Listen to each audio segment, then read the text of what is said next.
Okay, welcome gamers. We're back with Distant Worlds 2, and so we're going to be continuing on where we left off, which is in the middle of this war, this very uncomfortable war that we're in with the Daots. So the Daots sort of had attacked, a bit of, not a surprise attack as such, but unexpected war.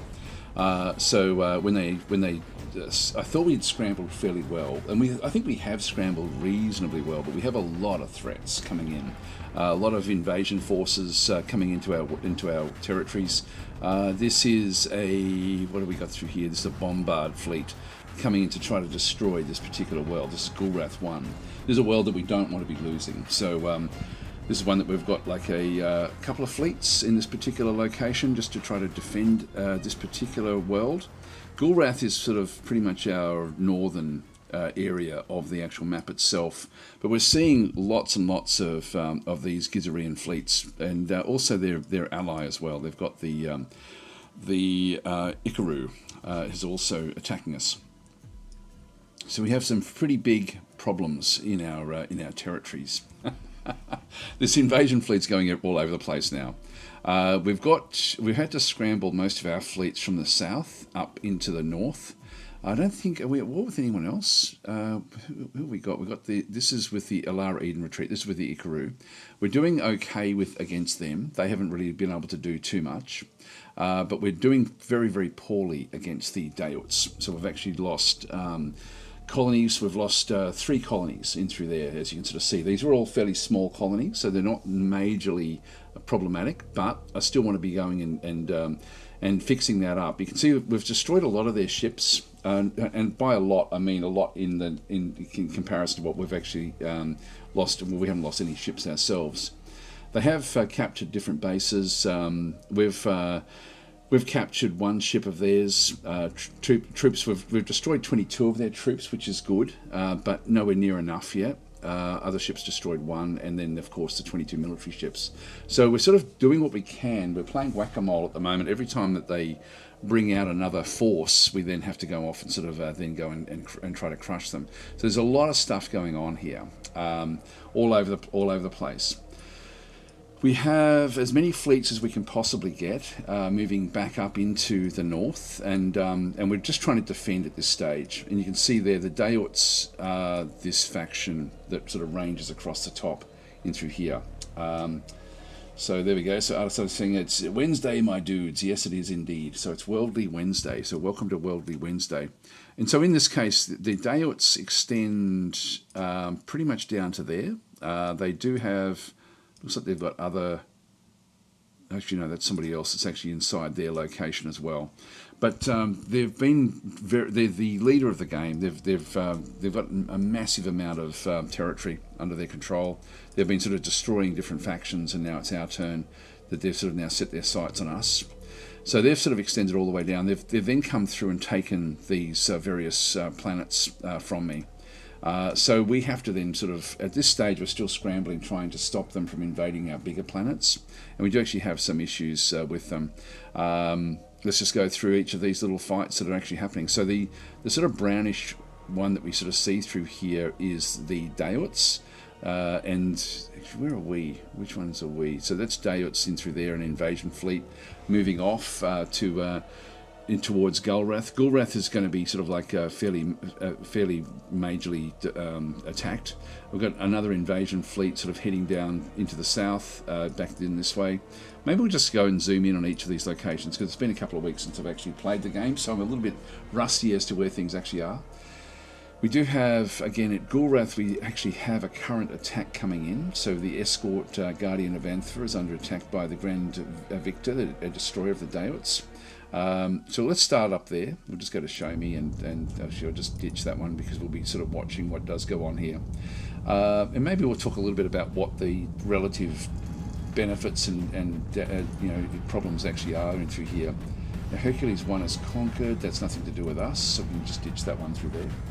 Right, so this is our fleets in through here. We've got the 5th Defence Force in here, as well as who else? If I just zoom out far enough, I can then go and have a look.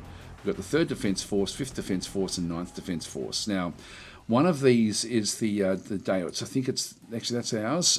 So the ninth is actually in here, just a smallish force in through this other side of just 9 ships is all we have.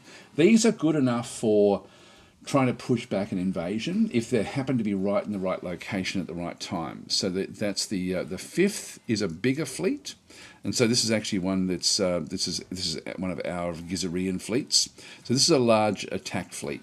I need these sort of fleets to be able to push back against the Dayots, and they need to be at the right location.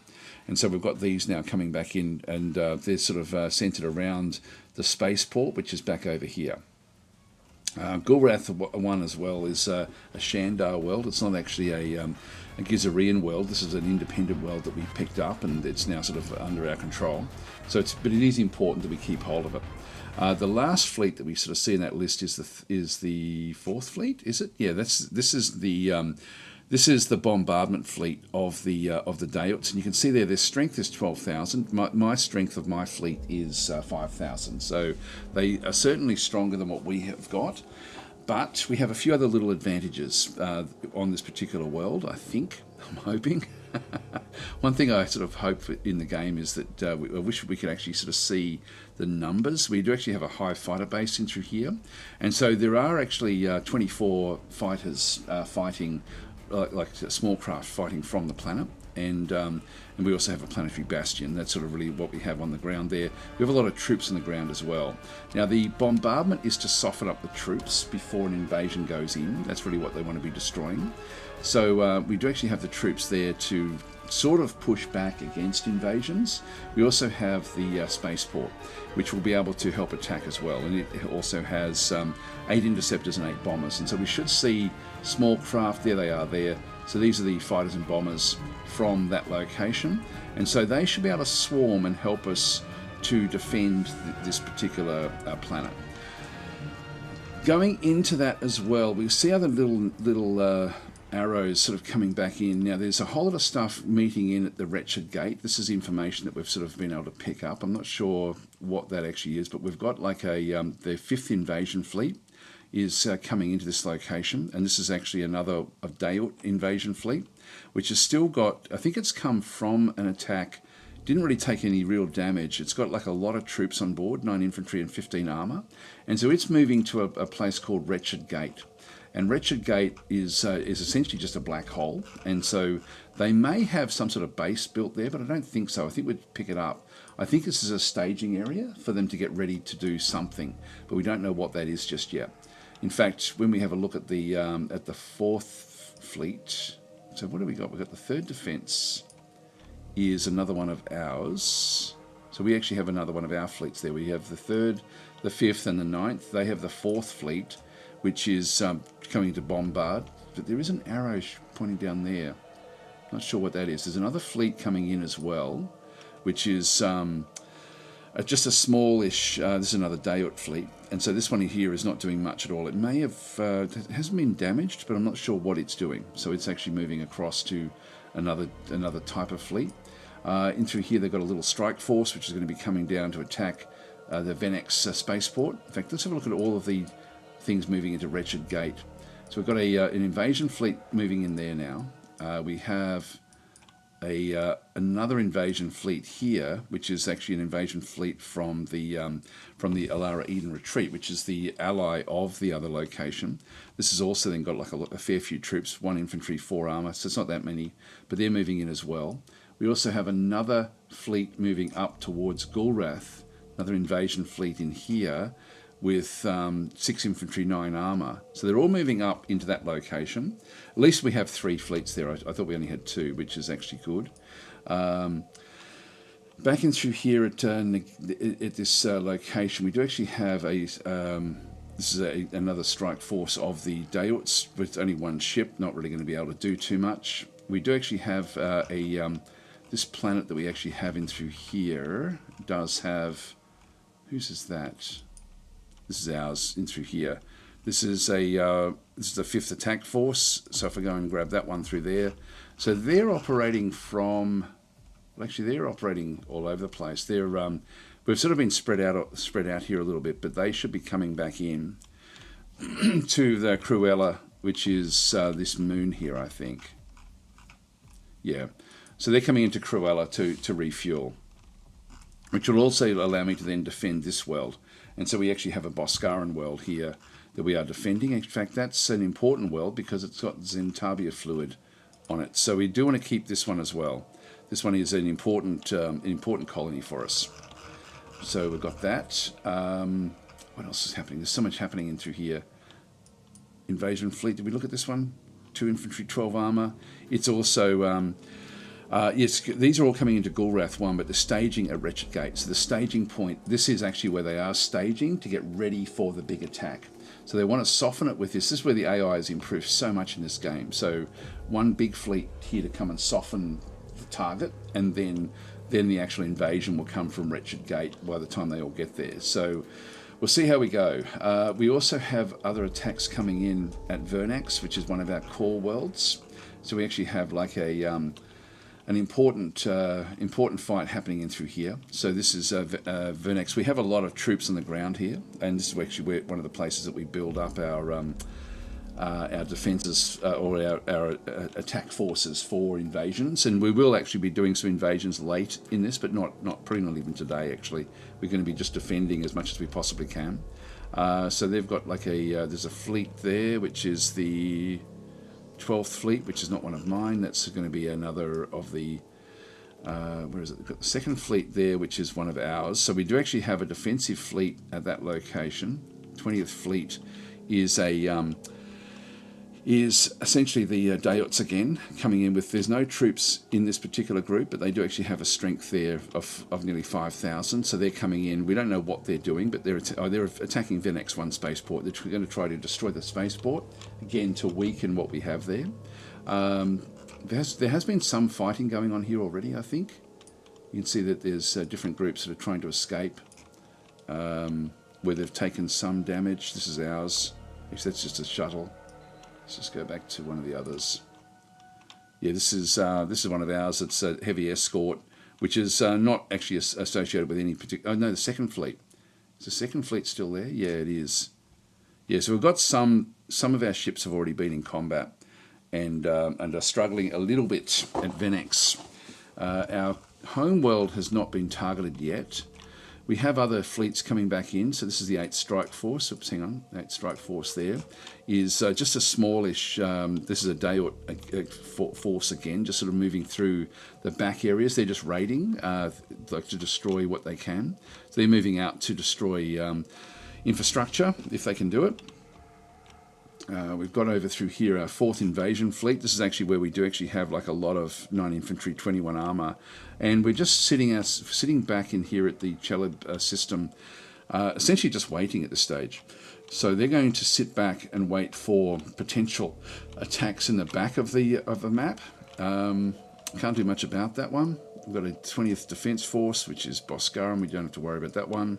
We do actually have our 1st Defence, which is moving out from a location. We did actually pick up a Hive frigate, and so we're going to be repairing this. So the 1st will then move back to Brightwick, and then we'll use that and inject that into the fights as well eventually. But we just need to... we did manage to capture this, and so we've taken one of the Hive ships. And then back down through here, we've got a couple more fleets. We've got the 8th fleet down this way, which is a large defensive fleet. And we also then have this one here, the 7th as well, just a bit of a strike force. They're just here to protect the holdings at the back of the map. Okay, so a lot going on, a hell of a lot going on. We're probably going to be running this at half speed for a long period of time, but we're a long, long way behind. And this is now impacting our war weariness as well. We're still trying to get, we've got a war mission to try to research new technology, and we also then have the war mission to destroy enemy mining station. I can't afford to leave anywhere because we're just really trying to crush their invasion fleets, and it's quite hard. It's really, really difficult. You can see there's going to be wave upon wave coming in, ultimately, that we're going to have to defend against. As long as I can try to protect this fleet that I've got down in here, they need to be strong enough to take on the invasion in through this other side.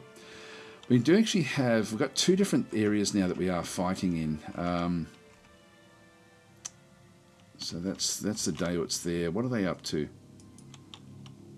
They're attacking individual ships, and we do still have the second fleet in through here. Unfortunately, we've got two different attacks going in at different times. There's all sorts of different debris in here. I think we've done relatively well through this other side. We've got like a this one is building its interceptors and bombers up. This spaceport is pretty much full, and we should also have the Hive fighter base. Yeah, we've got the Hive fighter base there as well. So, but one thing that's a problem here is we don't get to see what number is actually is active of the fighter capacity. So, for all we know, they could be destroyed already. I just can't remember where we're up to with this. Yep, that's okay. I'll let them, like there's small craft there moving off to attack the location, taking a little bit of shield damage at this stage. But let's just leave them alone, and we'll go back up to Gulrath, which I think is where the most pressing attack is going to be made. So first step is to try to dent what's happening in through here. If I just go back to half speed, and we'll just sort of watch and see what actually does go on here.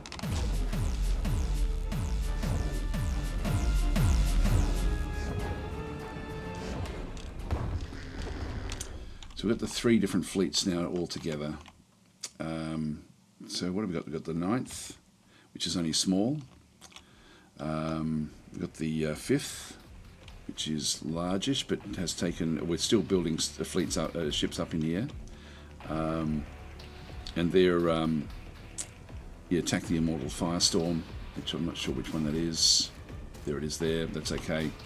So they're going after that particular one.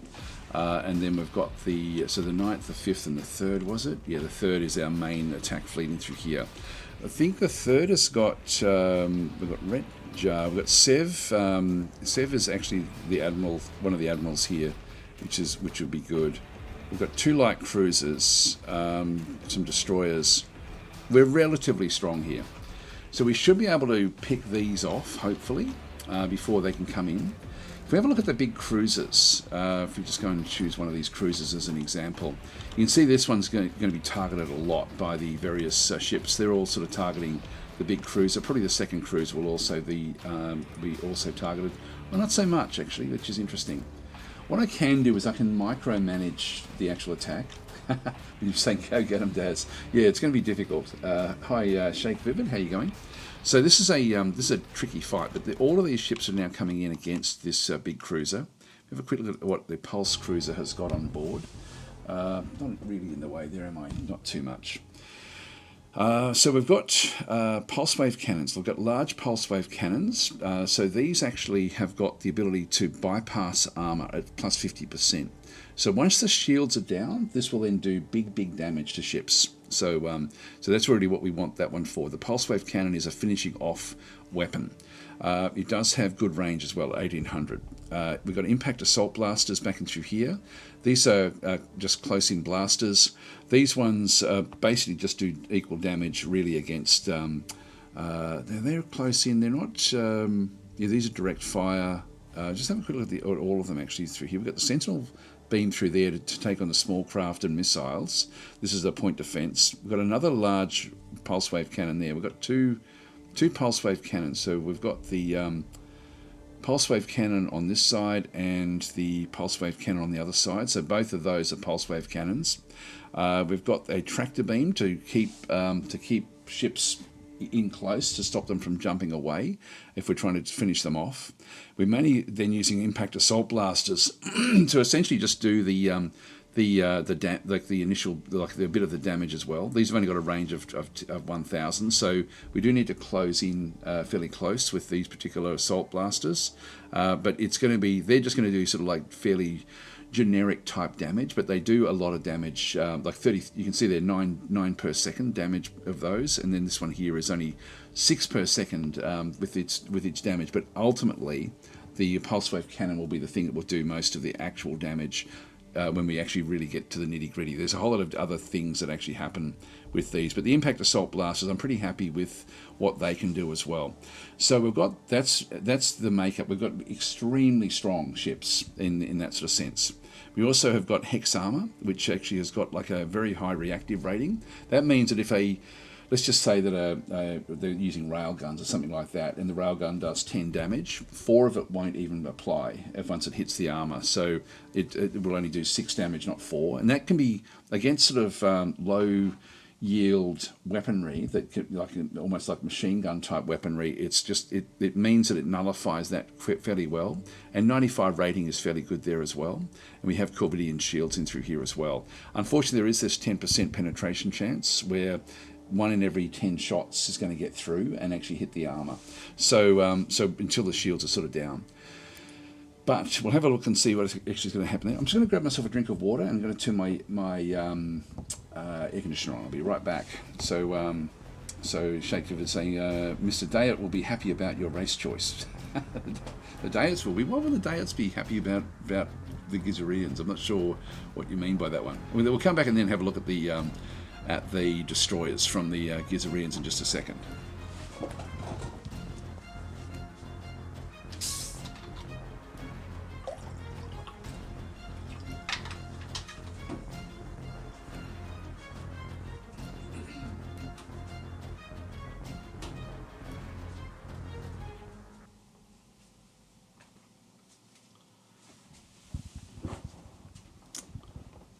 Alrighty. Okay, so a quick sip. Now, when we're looking at the firepower of the actual craft itself, this is the extent of those blasters, and this is the extent of the pulse wave cannons, and these are the pulse waves themselves being shot out at the actual at the enemy ships. So they're just firing away. We'll have a quick look across into here and just try to find a destroyer. This is a frigate. Let's see the frigates. There we go. They've got a destroyer there. I might as well just go straight to the destroyers and have a bit of a look. So their role here is to try to bombard Gulrath 1. I love that they're doing that because they never used to do the bombardment. And so you can see there, this has got a lot less. They've only got heavy armor, which has got like a lower rating, lower reactive rating. So our hex armor is better than the heavy armor that these guys have got. They do have Telesos shields, which are better than my shields. So their shields are better, the armor is worse. They have a lot less in through here. Now what they're using wave bombs in through this other side, which is this is an area blast wave when it actually does hit. And it does only 1.71 damage per second, but does 50 damage when it does actually hit. Now it does have, there's no real benefits against either shields or armor, so we may have to be a little bit careful with this because of the damage that it will then do like to clustered ships, and we're actually told our ships to go into a very, very tight formation. If we start to find that the wave bombs are causing issues, we may need to spread out our fleets a little bit and not have them all bunched up. They're also using a large pulse torpedoes again, so it's pretty much the same as what we have. Actually, no, that's different again. We're using pulse waves. They're using pulse torpedoes here, which do a little bit less damage than what we actually have. But you can see there, their bombardment with these torpedoes is very, very high. So they can do like 10 infrastructure, 10 military, 5 population, and 5 against the quality of the planet. And the wave bomb does mainly population damage with what does go on. But overall, I'm actually happy with my ship designs. They've just got a lot of them. So as we come in, let's just unpause and we'll just mainly sort of watch from this particular ship here, I guess, the Forceful Bandit. There's tractor beams going out, so that's now it's now sort of trying to take this particular frigate. I don't think the frigates have got much else. Pulse torpedoes, impact assault blasters, again, same as what we've got. Theirs do a lot more damage. 13 per second. They must have a higher level. Yeah, this is version 2, mine are version 1. So so we're just using the version 1s of the impact assault blasters. Yeah, so that we don't have the same degree of damage that is done. Now these small craft in through here are our guys. These are medium bombers, and they're coming back in aboard the carrier Gulrath 1. So they're going back to Gulrath 1. I don't know why. They may have... I'm not sure why they're coming back. But they're coming back in, and they're being attacked. So they've already gone off and done a sortie against this particular group. Let's just see what we can do here with damage.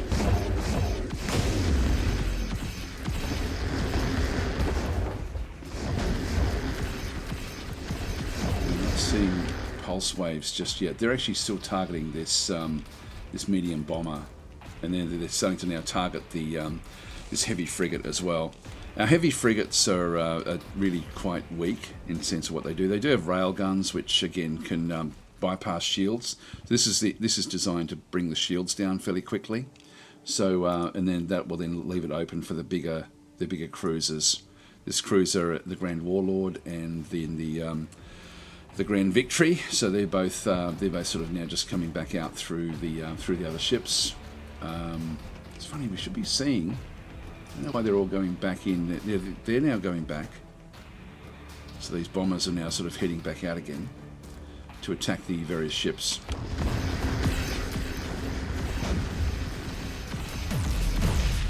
Now this one here, this is the 9th.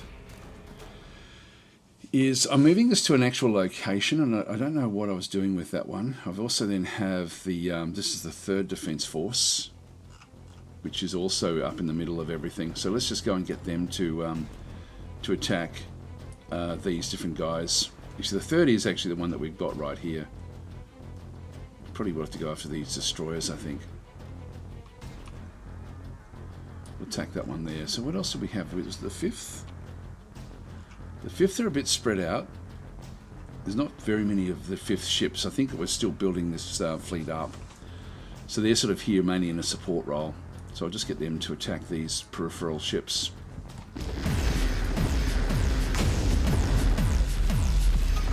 There's a... now that was an Iron Blast, where the hyperdrive is offline for this particular ship. So there is some things that have now been disabled. One of the engines has been disabled there. Incoming fleet detected. Here we go again. So we've got the 25th Defence Force. An enemy fleet of the Daewits has been detected travelling towards the Intrepid Culprit. Where is that? So this is actually a fuel transport, which is at Gulrath again. So they're being targeted from the different locations. The first of the invasion fleets is now moving in to get ready. And again, this has got the 9 infantry, 15 armour. So they're going to be invading Gulrath 1 from Wretched Gate. So they'll be coming in very, very soon. We're going to have to watch that with some interest. Let's see how we're going down here at Venax. We should be destroying these. Yeah, these are jumping out. These are the Daewit ships. They're struggling a little bit. This one does actually have some of the... yeah, we do have some of the big cruisers down this way. Oh, that's a heavy escort. Where was it? That's a destroyer. A deal breaker destroyer. Do we have the cruisers? That's only destroyers as well. Hang on, what have we done here? This is the 2nd fleet. The 2nd fleet does have the light cruisers, but they're coming in. So the cruiser there had lost a lot of its shielding. It may have only just been built, actually. And there's another heavy escort there. Anyway, it looks like that's going to be able to hold on with what's going on. So I don't think there's anything really that this thing's doing. So it's trying to go off and attack different mining stations and so on and so forth. But we're going to be able to damage this one fairly well. If we just go back into the 20th Fleet. So they're taking damage. There's more coming in, I think, as well. Like, we do actually have other raiders coming in to try to do different things at that location. We still actually have a largish attack fleet moving down towards the... this is invading Cheleb 1, which is where we've got a lot of our... like, we've already got troops back that way. And the first needs to extract itself from this nebula to get away. So we're still trying to get the first out of here. So they should be going off for repairs. Yeah, they're trying to jump. They're inside a nebula there, which can cause issues and make it slow right down. But I'm glad that we got the hive ship. That would be that's going to be a useful addition to our forces in that region. All right, let's continue on here again. This is really where the attack is going to go. It always does that until you unpause.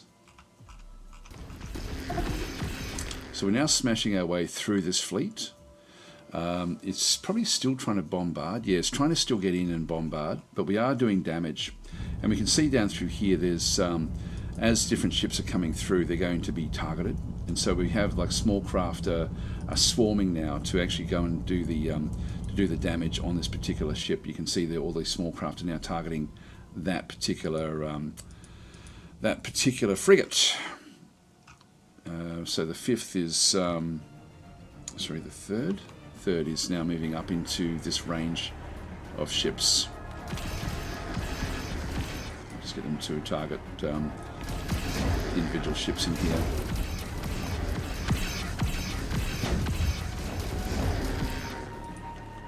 That one took a bit of damage there to its shielding, so this one will eventually jump. I almost don't need to micromanage these. These are trying to break through to do the bombardment, but they are struggling a little bit. And we still have the fifth, which is also just coming up.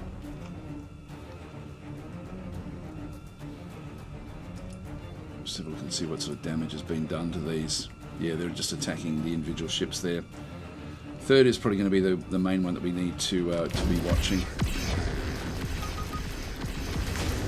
And that's been these are being hit by iron weapons.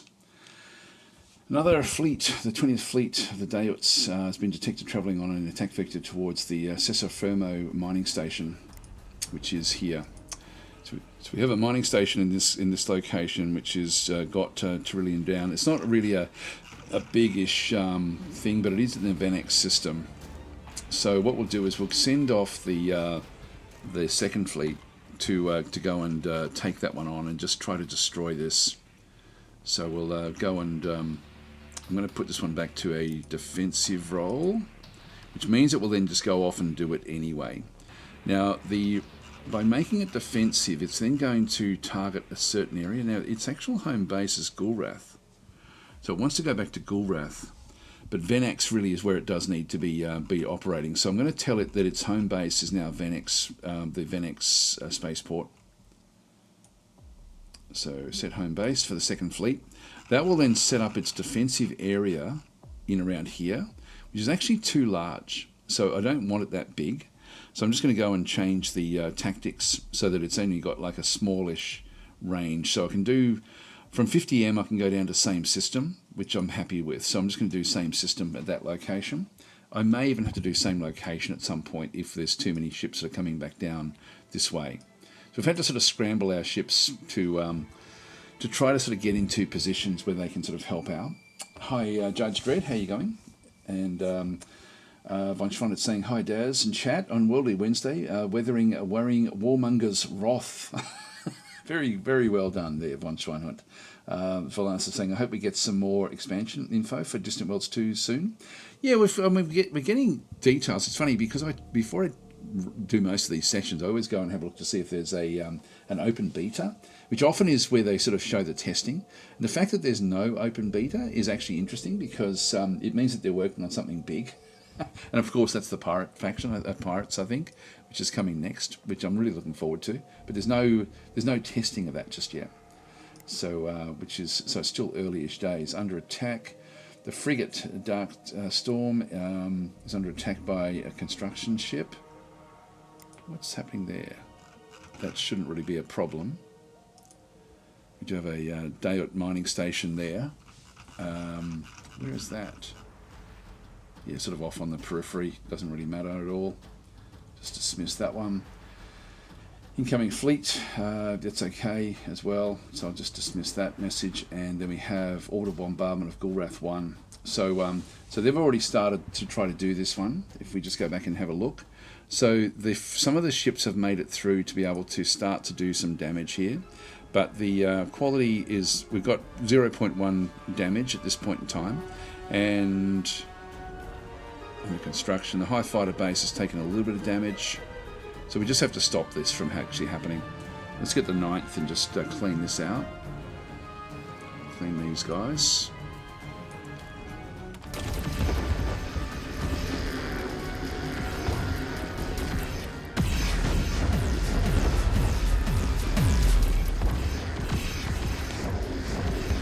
Third fleet is moving its way up into the mix of ships. It just says attack the 4th fleet, but I'm going to give it specific ships because we can then whittle the ships down very, very quickly. This is a bit of a problem. We do actually have, this one is now being targeted by the small craft. These are sort of making their way back out past the 3rd fleet. I might just get the 3rd fleet to shuffle sideways, and we'll then sort of take these on. We also have the 5th fleet just coming up to try to grab these ships in through here. So we do have some that are starting to drop. Just leave them where they are. The 9th is going to need to plug gaps as well. So I'll just get them to keep on going.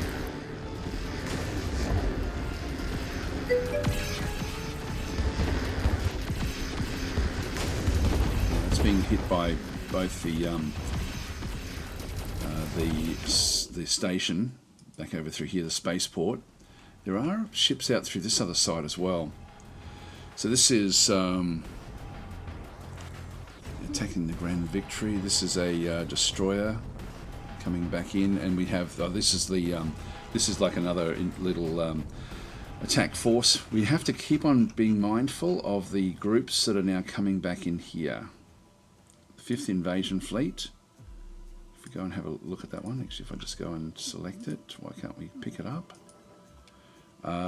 They're already they're still forming up. They're staging at Wretched Gate. So we've got a little bit of time until these actually arrive, and then we're going to have to meet them on the other side of the planet, which is sort of where the 9th was moving to. Maybe I still move the 9th down that way, just to sort of be able to block them off. So let's just move them down to this location, and we'll just keep the others, because I think that the 3rd and the 5th are going to be able to do the job here on these particular ships.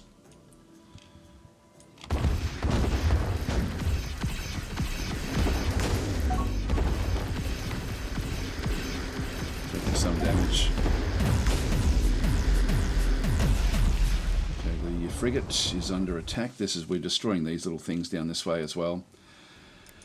New escort completed, under attack in the Nagini system. This is the frigate. So let's see what's happening there. Yes, there's a Dayot group there, and then we just have a heavy frigate, part of the 6th attack force. There's the 6th. They're moving in to this location. So they're moving back to refuel, and so we are sort of slowly moving these ships back in. We do have a number of them. Actually, this isn't too bad. So we're actually okay there. We'll be fine. So we'll keep all them happening where they are. This one here is spread out a little bit. They're also going to be going after Gulrath. So Gulrath is really where the big attack is going to be going in. So we have to try to save what we can of this fleet, and then just do what we can to get things ready. So it's mainly going to be this attacking from the south and in this region that's going to be the problem. Let's keep on going back to the to this fight. So the 3rd again. Just keep on attacking that one. I mean, there's so many of these are in trouble now. That we've done a great job here. I might just keep the 3rd actually, and just tell them that they're like just to go after some of these. So they're all now moving away. This is one of ours that's taken damage.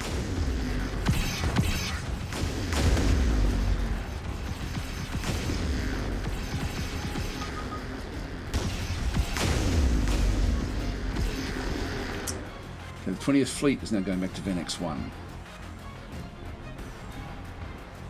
Now that's not going to be really a big concern. So we've sort of moved across into here to defend this, and they've now come back to attack the spaceport. But we'll follow them in, and there's not enough here for us to really worry about. So I'm just going to keep that on auto. They'll just keep on sort of oscillating and attacking what they can there. This one is actually coming in. 5th Invasion is now on its way. All right, so we now have to watch this coming in, and we have another fleet, the 4th fleet, is moving down into the attack as well. Oh, no, sorry, that's the one that we've just defeating. They're moving off to repair back up in here somewhere. So they're moving out of the system. So in that case, we have now sort of done what we needed to do. We've still got this 25th fleet coming in, but this is no longer the pressing concern. This is still part of the... Actually, this one is not part of anything, so this is good. We'll just go back to the third. I'll let the third finish off what they're doing. Let's get the 5th down south as well. Get them to move down this way. The 5th and the 9th. We need to get these. Now they're moving in. Some of these have been injured with the 5th. Let's go back into Gulrath. So they've been sort of escaping when they can. I may need to change their orders to defend to the last man. At the moment, we've got them jumping out fairly early. Like this one here is damaged, and so it's actually now trying to escape. But I'll see how we go at the start here. So the 9th is now moving down as well. 5th and 9th will take on that particular one. Now the 3rd is still moving off. We do actually have ships that are in trouble. Now I'm just going to leave that to the spaceport. So I'll get the 5th to now come down the 3rd to come down as well, to sort of move down into this location, because we now need to meet this invasion fleet that's coming in, and there's a lot of them coming in this way. What have we got there? That's the 5th moving in here. So we've got a few that are still, like if we go and click the individual ships, I'll just go and deselect that. Yeah, so shielding is down. That one's still coming in. That one's actually okay. See, I think some of these were being built elsewhere, and so they're moving in now to help defend Gulrath. Just read a few more of the comments there. So, what did we get up to? Yeah, so Shake Vivid is saying, I'm surprised there hasn't been any teasers of the Tekin ships in the Discord yet. Yeah, actually, that's true. They usually do that. They do actually. They usually sort of like it's been a month and a half since we actually heard anything about the game. So yeah, you are right. Valanus is saying, right, they're supposed to get 2 race revamps before the Pirate expansion too, I think. Yes.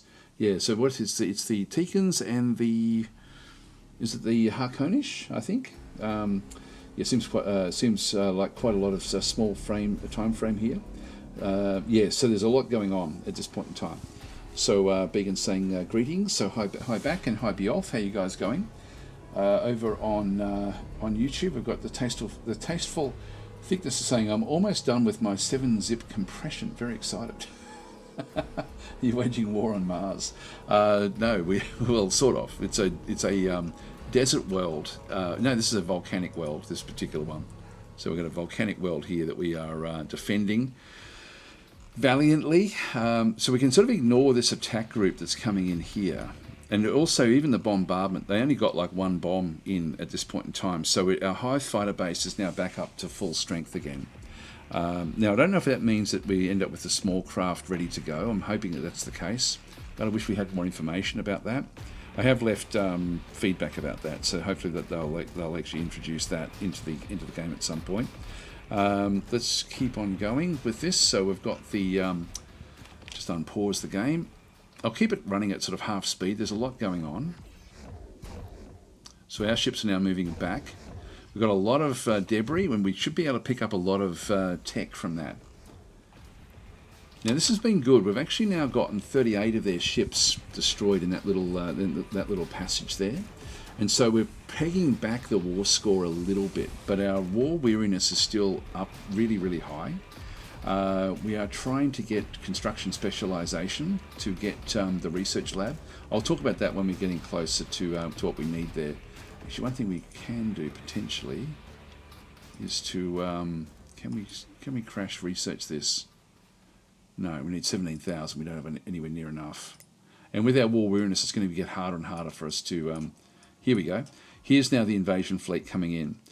So we need to pick specific ships that are in the front line here. And so the Dayots are still going to be spread out a little bit, but we need to get them before they can drop anything in any meaningful way. In essence, they're not going to be able to do well here anyway. So You can't wait for the Harkonnen refresh. I pretty much only play as them. It's funny you say that, Bioff. I actually don't. I'm looking forward to doing it because I don't ever play as them. I don't really like them, and I don't know why. So I'm looking forward to the refresh because I think that'll be good.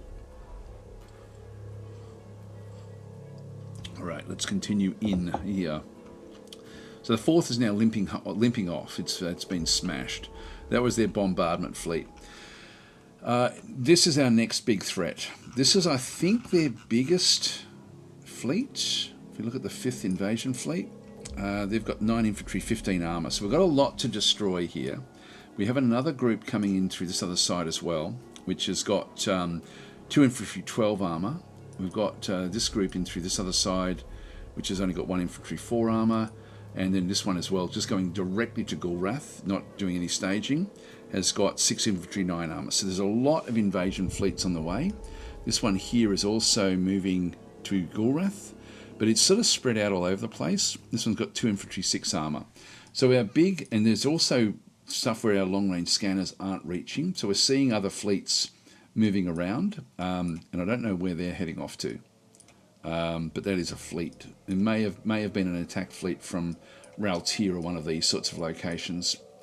We will be wanting to take them back at some point, but oh, hang on, that might be the group that's going down to attack Cheleb. Now the 1st is still trying to make its way out of this zone here, so they're slowly getting their way out of this nebula. But it's a long process to get out of there. But at least we've got the who's in charge of that one? That's von Schweinhund in charge of that particular group there. So they've got the hive ship. That's going to be very, very valuable once we actually can bring that one into the fight as well. So we'll get them across to Cheleb. That will then free up the invasion fleet, and then the invasion fleet can go back and take some of these old worlds that had been captured. We've lost all of these, and we want to get them back. So I don't mind our wariness getting up to maybe -20, and then I'll be looking to sort of get peace by any means at that stage, I think. I don't think we're going to have a chance in this particular war to actually really get back the planets that we lost. And not that I really need it. I would need to go after some of their big worlds, like the Alara homeworld and stuff like this. This would be... That would really set us up quite nicely for the future. But I do want to pick these up on the way. So let's continue on. So we've got the back in Gulrath. We'll just now go back in. So the 9th is now. See, it looks like the 5th may be the one that's 5th is actually closer. So we're going to go and attack each individual ship. And we're looking for ships that have got like multiple of the armor. So these are got attack strength of 315. These are Octomech brigades. That one there has got mainly infantry. These only do an attack strength of like about 150 odd, but the armor does attack strength of 315. So really, like the armor is more than 2 to 1 in terms of what we sort of see there. 2 armor in there. So it's mainly the armor that we're trying to ditch, or trying to destroy. Let's just continue on. Here they come. And they do actually have some of their ships will be protecting the actual fleet itself. We also have, if we have a look at the actual, at what we have through here, we do actually have plus 50% defensive facilities and other bonuses. We've got plus 20% native planet type, plus 25% fortified line, and plus 25% space control. If they can drop, so we got a lot of bonuses here. So we're going to be fighting, we've got a defense strength there of 4,400. We don't need to destroy too many of their craft or too many of their troops to get an advantage here, but there's just wave upon wave of invasions coming in. So having all of those things, but while we've still got the spaceport up operating, it's not going to be able to do a hell of a lot. Now I don't think they're going to be able to bring this down easily. Small craft, the missiles are coming in. We're going to have to be a little bit careful of this, but we just need to go after what we can. This is the 5th. I'll get the 9th to now also just come out and start to target specific ships. We've got these. They've got protection forces as well. I don't know how we did that iron cannon shot. I don't know where that's coming from.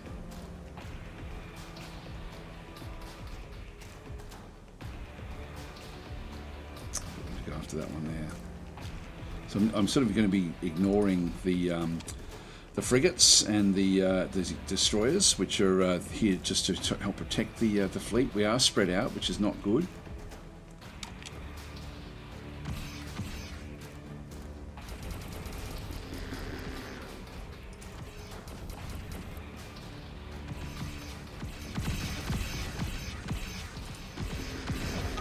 It's got incredible shielding. 5th Invasion Fleet of Gulrath, so that's we know about that one. So that's moving in. The 3rd needs to get back now, and we just leave this now to. It's trying to attack the Gulrath spaceport. That one's attacking other ships. This one here is. Yeah, these are going after ships. They're bypassing the spaceport, which is fine. So the 3rd fleet just comes straight back and just jump to the back of this.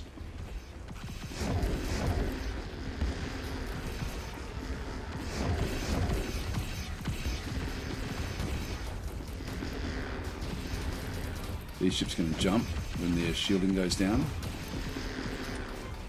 If we can gang up on them, actually that one's jumping away, which is good. When they start to jump, that's enough.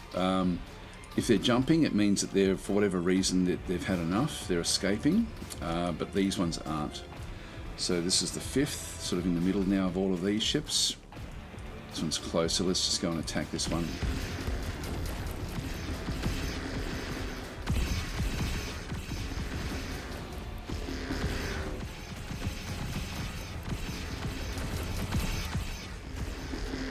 Here comes the 3rd. So the 3rd is actually jumped. Actually, that's the 5th. The 5th has actually jumped back to the back of this line, which is great. Okay, let's just go and attack these from the rear. The 9th is, we are scrambling here, but we are doing a good job. This one should start to have its, we're seeing the wave attacks coming in. We can break this before they go to get in.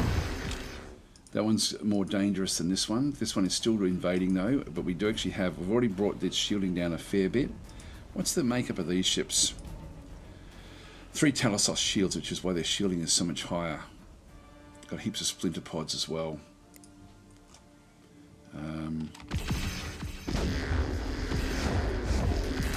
That's still going into it, it's setting up for invasion. Not jumping away just yet.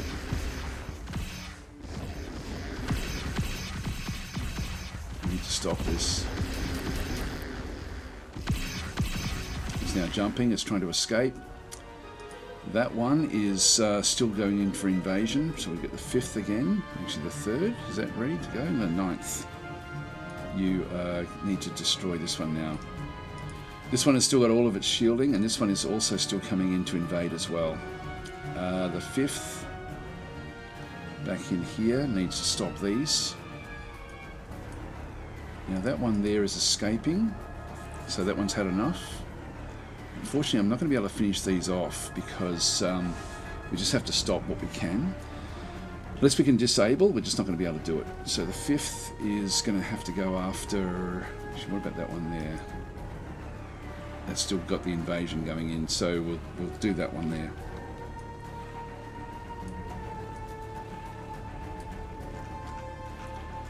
3rd is dragging this other fleet down to, so it's following that one through.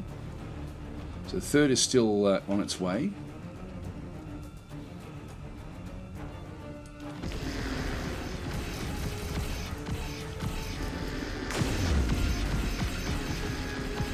Even if it does manage to drop ships, it's not going to be able to do too much. That one's attacking individual ships. That one's still... Oh, that's now going off to attack individual ships. So they've stopped, the invasion has sort of stopped at this stage. That one's still trying to escape. In this case, now we want to try to destroy what we can. They're jumping. That one there is in more serious damage. So let's go, I think these are escaping as well. I know they're going off to pick on individual ships. Okay, 5th. Destroy this one for me, please. So we no longer have a threat that we have to worry about. So it's now a matter of destroying what we can. So the 9th, we want to destroy troops. Actually, we've got that one there. I'll just go for that one. Yeah, that one's done. 3rd fleet just needs to find more targets.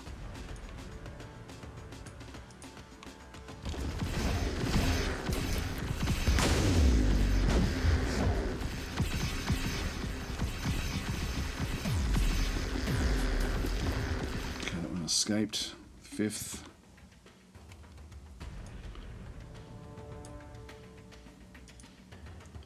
See, that one there is yeah, we've still got a lot of its stuff ready. Okay, well we've stopped the invasion, but not we didn't kill as many troops as we would have liked. The 3rd fleet, yeah, so this one is now trying to get away. If we can get the big 3rd fleet in, it's going to be helpful. The 5th is the 5th doesn't have any heavy. It's only got heavy frigates, so this one still hasn't got what it needs yet. It still needs to get 1 more escort, 3 destroyers, and 2 cruisers, and we don't have anywhere near the amount of money required to do that just yet. So we need to we just need to wait until we can get the 5th to really come up to strength. So it is really just the 3rd is the fleet that is going to have to do all of the really heavy lifting here. There's a tractor beam. So accept war mission, secure assistance. Looking for tasks at maximum. Okay, so what do we need to do through here? We end up with what do we need to do? We should make more friends. Sign a non-aggression with the Kuraba. No, I'm going to decline that one. That's sort of in the south. I don't want that.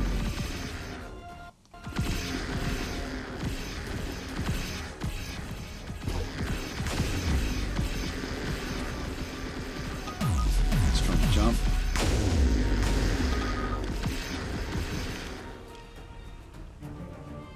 Yeah, so we're now seeing the other fleets now coming through. So Cheleb is in the south. We'll come back to all of these. Incoming fleet.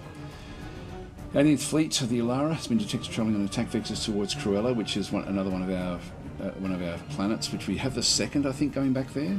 But there's so much going on. The 8th Strike Force, the enemy fleet of the Daots, has been detected on the Titanathik 1 spaceport.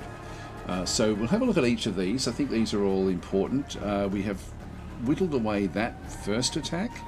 That's the first wave that we've now sort of destroyed. That's coming through. We still have another invasion fleet moving in. They're going to run out of fuel, but they are still moving in. So this will be the next one. This will be an easier one. That was a difficult one to fight. This one is in a nebula, is it? Yeah, it's in a nebula. Still trying to get across, I think. Yeah, so that's moving towards, that will be coming into Wretched Gate to stage, and then we have this one as well, just again moving off. Now the other one that we saw there is we've got the fleet detected coming in towards, so if we just go and have a look and see where this one actually is. Titanathek is actually at Titanathek 1, which is actually a big world. We have a lot of troops in through this other side. There's a volcanic planet, which is way over here. Now they're moving in. They've got the so the first one that we have through here is the 8th Strike Force, which is only small. Now we don't actually have any real protection there, but it's not going to matter much. So I think we're going to be able to just defend that anyway. So let's not concern ourselves with that. The 1st is now back out of here. They're going back off for repairs. So we can ditch that first one. Let's ignore that first one. The second one we have is the incoming enemy fleet detected towards Cheleb 1. Now what we need to do here is the 18th is back in here. It's just gone into like the range of our long range scanners. So we now have picked up where it's going again. And so this has got like a lot of generals. It's got 1 infantry, 12 armor. And so it's moving down to attack Cheleb. Now, by the time it gets there, we should have the 1st defense fleet ready to also then join our invasion fleet there. So the invasion fleet is sitting here with heaps of troops, and it's not enough to defend it on its own. We need to get the first across there, but the first is going to have to make its way in first. So we have to wait. We have to wait for this one. It should now be faster through hyperspace now that it's sort of gotten out of the out of this one here. We've still got a few ships there that have been left behind. Anyway, they'll get out. We should get there in time, but we're going to have to see what happens. Probably when it goes into the Pacian system, and we'll pick it up. We'll lose it again when it gets to here. We'll pick it up again when it gets to here. So we should have another message with that one. So let's ditch that one, and then we have an incoming fleet detected of the Alara Eden Retreat traveling towards Carella. Now we do actually have the second. Is the actually it's the sixth? Sixth is at Carella. So we've got the sixth in through this other side, sitting at the bottom here, which does actually have some light cruisers, which is good. And these are just set to manual at this stage. And so we do actually have this. This will be the what have we got coming in? The 18th fleet, which is this one here. So we're going to be able to defend against that as well. So so I can right-click to send the 8th to prepare an attack the near IM 831, which I don't want to be doing that. I just want to keep them back in here. So I'm going to put them around the spaceport. So the 6th can now just move off, and we've got no one really. There's no named ships with this group.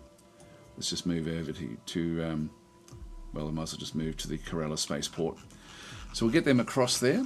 There's no invasion fleets coming back that way. They're all moving off to Gulrath at this stage. So that's a good defense that we've had so far in here. We might now send the 3rd back, which is our big fleet, to attack these guys.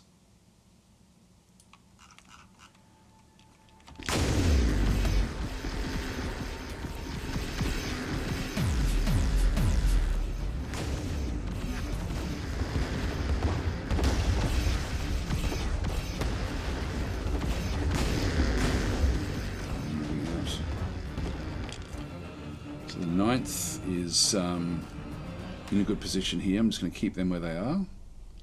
The 5th is spread out all over the place. Let's just move. They're also damaged. So we've got a lot of damaged ships here. What we might do is tell them to come back in and repair at Gulrath 1.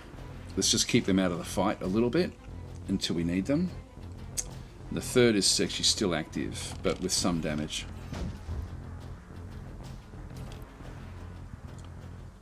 Are they moving off? Yeah, no, they're still coming in to attack. Some of those have zipped off as well. Where are they moving off to? 5th Invasion Force is moving to Onodrim 2 mining station, which is back up in here, inside their own territory. And the other fleet is the 25th Defence Fleet, is moving to Onodrim as well. So they may still be going back. I don't know if they've now taken a big damage. They've still got 5 infantry, 10 armor. So they're still dangerous. That I mean, like we've done some damage, but we haven't killed them off. So we have now the next threat coming in. I'm not too concerned about this one. So the Alara Eden Retreat aren't as strong as ours.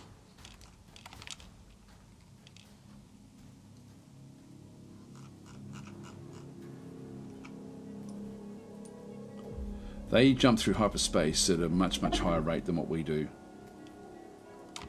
The cruiser. Okay, let's have a look and see what's happening in here. So we're just now moving around to attack these guys. These are, it's funny, they're not part of any fleet. They're just operating alone.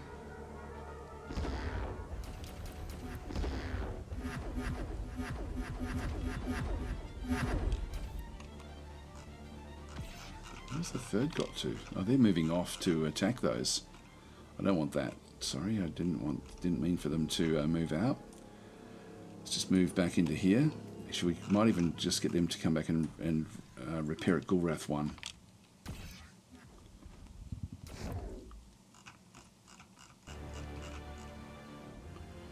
Right, so that was successfully defended.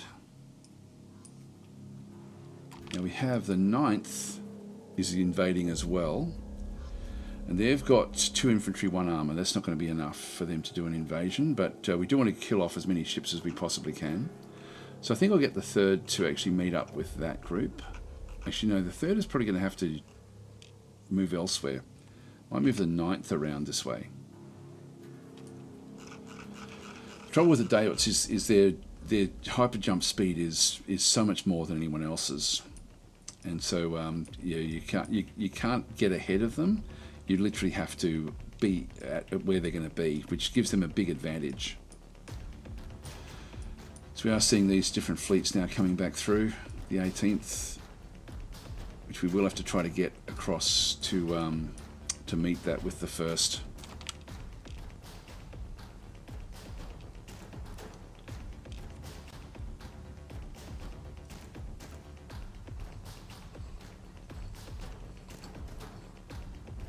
I might have to tell the 1st to just move straight there, I think. Go straight to Cheleb.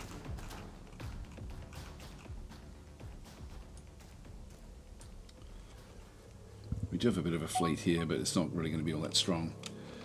Now, we've got construction specialisation research completed, which is completed research in construction specialisation. The reason we're doing this, so we've actually now got this one done. So that one provides the following advantages: Construction Academy, which we can now go and build. What we want in our tech tree, and you can see down through there, we're getting planetary ion weapons, which will disable things. The high power blasters is where we've got the impact assault blasters. It's funny, we don't see the version 2 of those. So what we've got is just these version 1s. Long range beams, what do we get there? Shatter force beams. Yeah, it doesn't do enough damage. The planetary ion weapons is the next one. We do have enhanced research. It should be the next one that we're doing, actually. Oh yeah, it is enhanced research, that's okay. So what we're doing is we're trying to get different things. We can get a research lab version 2, which will increase our research output as such, because we do need to get more of these. We do also have to, what we're trying to do though, the game changer for us is when we get down into the actual ships, is the, where is it, further down. These here, these dedicated carriers. And you can see there it's got like the hash through it, which means that we can't select it yet. And when we hover over it, it's got the extra requirements. It's got a research threshold of 40% in construction. Research bonuses from all sources, we have 23%. So 19% from construction research and plus 4% from all research. So we're still a long way off with this one through here. So the 40% is 23%. So we've actually got 17 that we have to make up. And so that what we just got just then was the ability to build a construction, and it's construction that we're looking for there. That's actually so it's 40% in construction. So we just got ourselves the construction research, which is down the bottom here. So we've got the construction specialisation, and what this one does is the Empire bonus construction research of plus 10 is if we build the construction academy. So this one's going to cost me 50,000. So I do want to be getting this one to then increase our construction research by a further plus 10%, and so that's going to sort of help us a little bit on the way to getting what we need to ultimately be able to build carriers. And so that's just one of them. We also wanted to go and get some specialized locations that are sort of like war goals that we do have, but they're a long way off, so we're not going to get them in this war, but there are some research stations up around here that actually also give construction bonuses. So I do want to get those as well ultimately, but I don't think we can do that in this war. Our war weariness is sort of still dwindling away, even though we're doing relatively well at the moment. That 18th invasion is attacking Cheleb. So yeah, that's just gone past Venex. They're going to get there before this fleet can get there, unfortunately. So we're going to have to just do what we can to destroy the forces that we actually have there. What I might do here is actually move all of the troops from this fleet. This is our 4th fleet. I might just drop them all off. So we've got a heap of them at Cheleb 1. So we've got, that way we'll be able to at least have the troops on the ground there. So we'll try to meet them with a big force. And then just hope that they first get there in time. But that's I think I've now left it too, like, I don't think the first can get there. So what else have we got? We've got the 6th attack force there. Yeah, that's okay where that is. This one is still now coming back through. These are sort of stuck in the nebulas. And then we've got this one coming in, or these 2 fleets now coming in as well.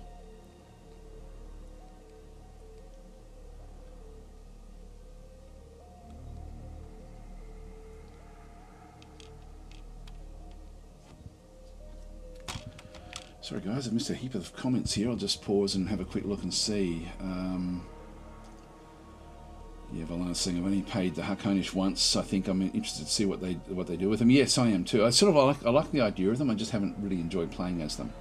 If they get a malice to having aliens, the whole law is xenophobia and racial superiority. But even that takes a back seat if you make money off the scum. Yeah, I think it's the mercantile side of things. I'm looking forward to with the Harkonish. You're saying also I only really play as feudal too, so I hope that they change the levy ships. They are only useful in that they throw themselves into fights they can't win. Yeah, so Von Schwanitz saying it would be interesting, in my opinion, if the Harkonish had any investment capability as well, since they already a mercantile race. Yeah, I think the mercantile side of things will be interesting to see what they do with that. Be cool would be a war world, but for income or something. Yeah, what races do you guys favour? So this is Beolf's asking the question. Sorry for talking so much, that's okay. Von Schwanitz saying, I like Daoits and their spy gangs. Humans are okay as well. Failed with Harkonish, and especially with Artuk, and miserably with feudal Mortallans. Yeah, Mortallans are weaker than they should be. They should be a lot higher. Did the Civil War get you, says Beolf? Yeah, Civil War, I find, in the feudal societies are problematic. Or the, is it the monarchy? No, it's the feudal, isn't it? Feudal, or military dictatorship. One of them, anyway, ends up with civil wars, which is not good. More than too strong, that's why I don't play them, but I do like them. See, I find them quite weak in the game. Actually, yes, is winking, saying, I think a chat is not really made for talking. Anyway, I'll continue on through. Back on YouTube, I've got... take that dirty Xenos. What's up? I'm in the right universe. You are indeed. Hi, sci-fi snob. And Hans Steiner saying hi, dads. Hi back. So Hans is then saying all-time player of Distant Worlds 1 back in the 2010, 2016-ish years. How do you think 2 is now compared to Distant Worlds 1 was back in its prime? I think if I'm on the positive, it's so much more immersive than Distant Worlds 1 ever was. There's so much more nuance to everything in the game. It's better in all those aspects. The automation is heaps better. The AI is heaps better. I think. I find it very, very good. The only area I would say that Distant Worlds 1 was really, really good at, that Distant Worlds 2 probably isn't as good at, is just how wildly the stories that you'd actually generate out of Distant Worlds 1 they're not as prevalent in Distant Worlds 2. But that's the only negative I have, and I would never go back to Distant Worlds 1 after playing Distant Worlds 2. It's so much better. Jungie saying, hey Daz, haven't commented before, just wanted to thank you for your videos over the years, really helped me to play things I wouldn't be able to otherwise. Thank you, Jungie, that's very much appreciated. Yeah, you're welcome. I mean, I enjoy doing it. It's funny because by doing the videos, when I started doing YouTube videos, which is a long time ago now, I found that I was actually learning more about the games by doing the videos than actually, because I was more careful than if I was just playing on my own. So it's sort of funny because I actually learn a hell of a lot as I play them, and also from comments like, you should be doing this, should be doing that, which I do appreciate. So it's actually good. Beoff saying to get around the Civil War, you just can't tax your colonies as much as you normally would. You need to set the target happy levels to 25 or so. That's actually a good idea. That's a good idea. Such a catastrophic event, though. Yeah, if you set the target levels high, it means you lose money, but you at least you keep the planets when there's a civil war that happens. We're not going to have that in this particular playthrough. That's what they're talking about. If you're new to the game, there's different government types. So we are playing as the Gizarians, and the government that we actually have is a cell hegemony. And so when something like, and we have like different leadership, for example, every 30 years there's a change of leadership. There's a direct appointment, and they come from any of the characters can become a leader from our particular group, and it's a -5 disruption. So several months of reduced colony happiness and increased war weariness, possibly of colony rebellions and even other leader changes. So there's a possibility of rebellions with -5. But if we go back and have a look at the Galactopedia and look at governments, I think it's the military dictatorship. Is that the worst one? -18 is highly disruptive. So this is every 60 years with a coup d'etat. So essentially this one does cause often splits with different planets then leaving the core. And we in this game we've actually benefited from the Boscarans splitting off like that. What else could possibly do that? Feudalism, what happens there? Yeah, -20, highly disruptive. Coup d'etat every 20 years, so this is actually even worse. A lot of them, like democracy, for example, are going to be a boost with an election every 8 years. And some of them come from various other locations, like, for example, military dictatorship. The leader is either admirals or generals, so the other ones that have to take over. I'm guessing feudalism would be pretty much the same. I know any of the characters can do that one through there, but it's pretty cool the way the game does work like that. But every 20 years for a feudalistic society is a big problem. So much so that when I first came out, I really didn't like playing it. Total nightmare, says Beoff. There we go. So Beoff saying feudal does not just have rebellions; it has a unique event called the Civil War, which triggers on a colony rebel. It causes half your empire and fleets to break away. Yeah, it's actually probably too much, I think. Those sorts of things. So they're coming in for repairs. This one here we're waiting on. Let's go and watch and see what actually happens in here.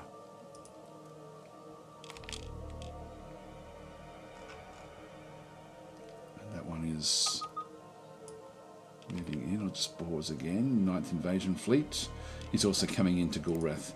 So they're going to stage at Wretched Gate and then move in, but this one is just moving straight in. Now, we do have the 5th is got one ship over this way. The 9th is the only fleet we have really at this location. 3rd has actually got some ships there with no mission. They're just sitting around, which will be okay. The 9th is going to have to do the heavy lifting here, so we'll just go and move them into the line of where that's going to be. The other ships are back in here repairing. So we've got the 5th is mainly back in around the spaceport, so they're just going back in for repairs. And the 3rd is also sort of a bit spread out everywhere, but they'll be moving back in fairly soon.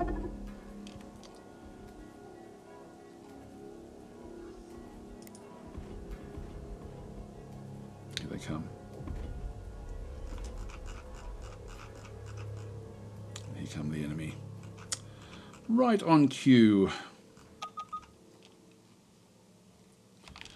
12th Strike Force moving towards Venex 1 Spaceport.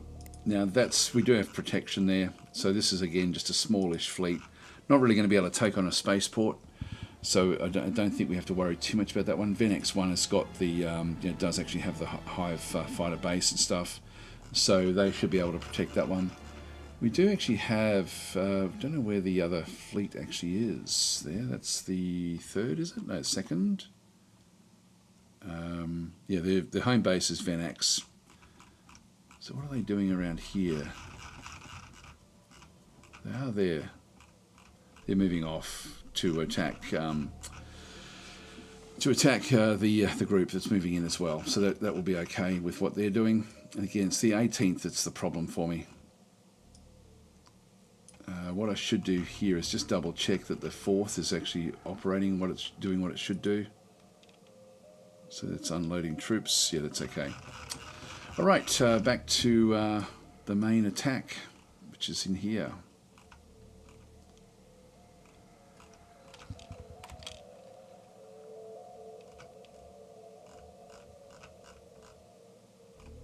come. Here they come.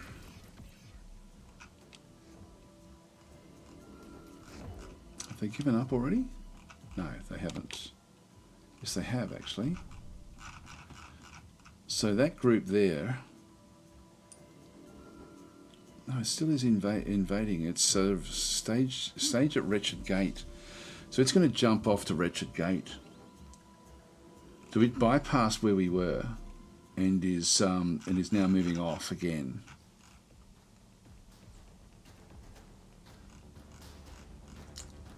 I think, and then this one is also coming into Wretched Gate.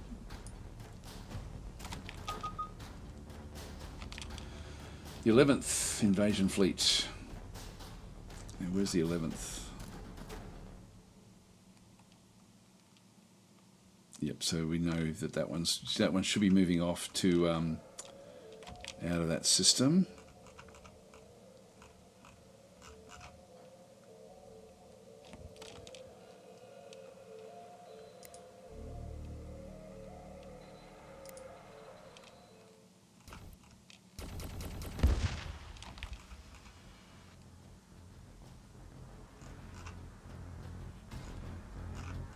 Nothing else happening in there. And I'm sure that they're not going to stick around. I don't think. Yeah, so they're going to go off on stage before they come in. Just get all their forces together. But by that stage, we'll be ready for them. These guys are still going through that nebula, as is that group. And then we have. Just make sure that they don't move off just yet. They're moving into that location, which is fine. We have the small craft also moving up with them. So that's all covered. It's now just going to be the Cheleb invasion that's going to be the biggest problem for us initially. Let's just deal with this.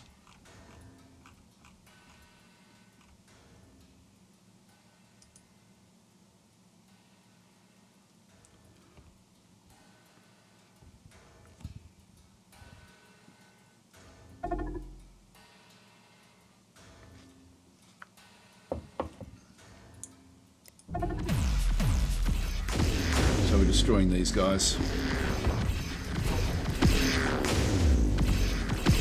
Destroyer. Now this here is the second fleet. We don't have any boarding assault strength at this stage. So I'll smash those two ships. Alright, so we do have good protection there. Nothing's going to break through that side. It is now this fleet, it's now in between the two long-range scanners, unfortunately, so we now have to wait for it to get into Passion, and then we'll have to try to get the first across here in time, which is not going to happen. So how did you build your Gizarian ships, says Beolf. The way that we've done it is we've stolen a lot of tech. So we've got different weapons will do different sorts of damage. And so when you look at an enemy ship, if we have a look at and my ships have been mainly designed to take out our ally here, the Miletus, can be crushed in a war. So we've got the Miletus and us operating together down this way. We should just double check that they're still happy and friendly with us. Where are they? Miletus. Yeah, very friendly with us now. So this is actually, they are a vassal, but they are a close friend. So we've actually been able to get on very, very good terms with them. So they're subjugated. They do pay us a little bit. I don't think, there's no reason, if they ask to leave, like the vassalization, I'll allow it, but there's no reason to at this point in time. So I'm just going to leave that one where they are.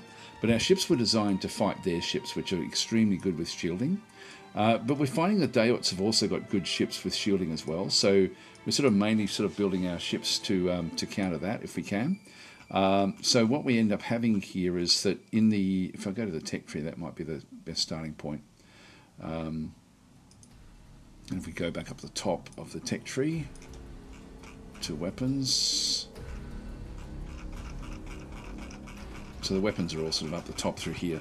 And so the weapons fall into pulse weapons, which are essentially just blasters. The pulse weapons and the and the beam weapons in through this other side. Beams are just a constant beam, whereas pulse weapons are sort of almost like a machine gun, where they do. And what we're looking at through here is actually the damage that it's done, and if they've got any benefits. Now, so often these sorts of weapons will just do general damage, but they're usually fairly accurate. So this has got a range of 900. It does 14 damage and does 2.24 per second, but the 14 damage is actually fairly substantial even for those early ones. We're sort of at this point now where we're getting these which are doing 33 damage. So every single shot, and there's 2 shots per volley, and the firing rate is every 5.5 seconds. So it's basically 2 pulses, and then it basically stops. These early ones in through here, these pulse weapons have got 1 shot per volley every 4 or 5. Actually, so these are just sort of like individual little shots. The beam weapons tend to be longer, like they tend to sort of last for longer, but they do less damage overall. You can see there the medium beams, 24, which is still fairly substantial. Actually, I won't go through all of the different types of weapons, but essentially what we've got is we've stole some pulse torpedo. The deal breaker beam is. I've got these guys on my destroyers, and these have been set. You can see down through there. Where's it got it? You see how it's got a shield bypass there of 30 and an armor bypass of 75. This one is good against both armor and shielding. So these sort of end up doing a lot of damage once they actually do hit. So I'm using these very, very large deal breaker beams, which are Harkonish weapons. I'm using them on my destroyers. We also have pulse torpedoes, which should be down in here somewhere. We stole some. It should be. I thought it was in around here. But we're using stuff that we've stolen. It might be here we go. Pulse wave cannons, and so these do the large pulse wave cannons here again have got like the armor bypass there of 50%. So I'm sort of using those as well. I maybe should be now looking at other. Our weaponry has now moved on so far. We do have the long range weapons in through this other side, 60 damage. It's just that the pulse weapons are very, very cool the way they sort of do smash their way through these large ones. The size is not all that large, but they still do a lot of damage. But they are early. They're early game stuff. And we're sort of now probably beyond that a little bit. We haven't really been building too much of our weaponry. We might have to look and see what we can then go and get. We've got advanced blasters in through there. These are just Maxos blasters. These would be okay as well, to be honest, like with what they end up doing. It's only 1 and a bit years to get that one. You know, I might actually get something like that. What else would we want to get?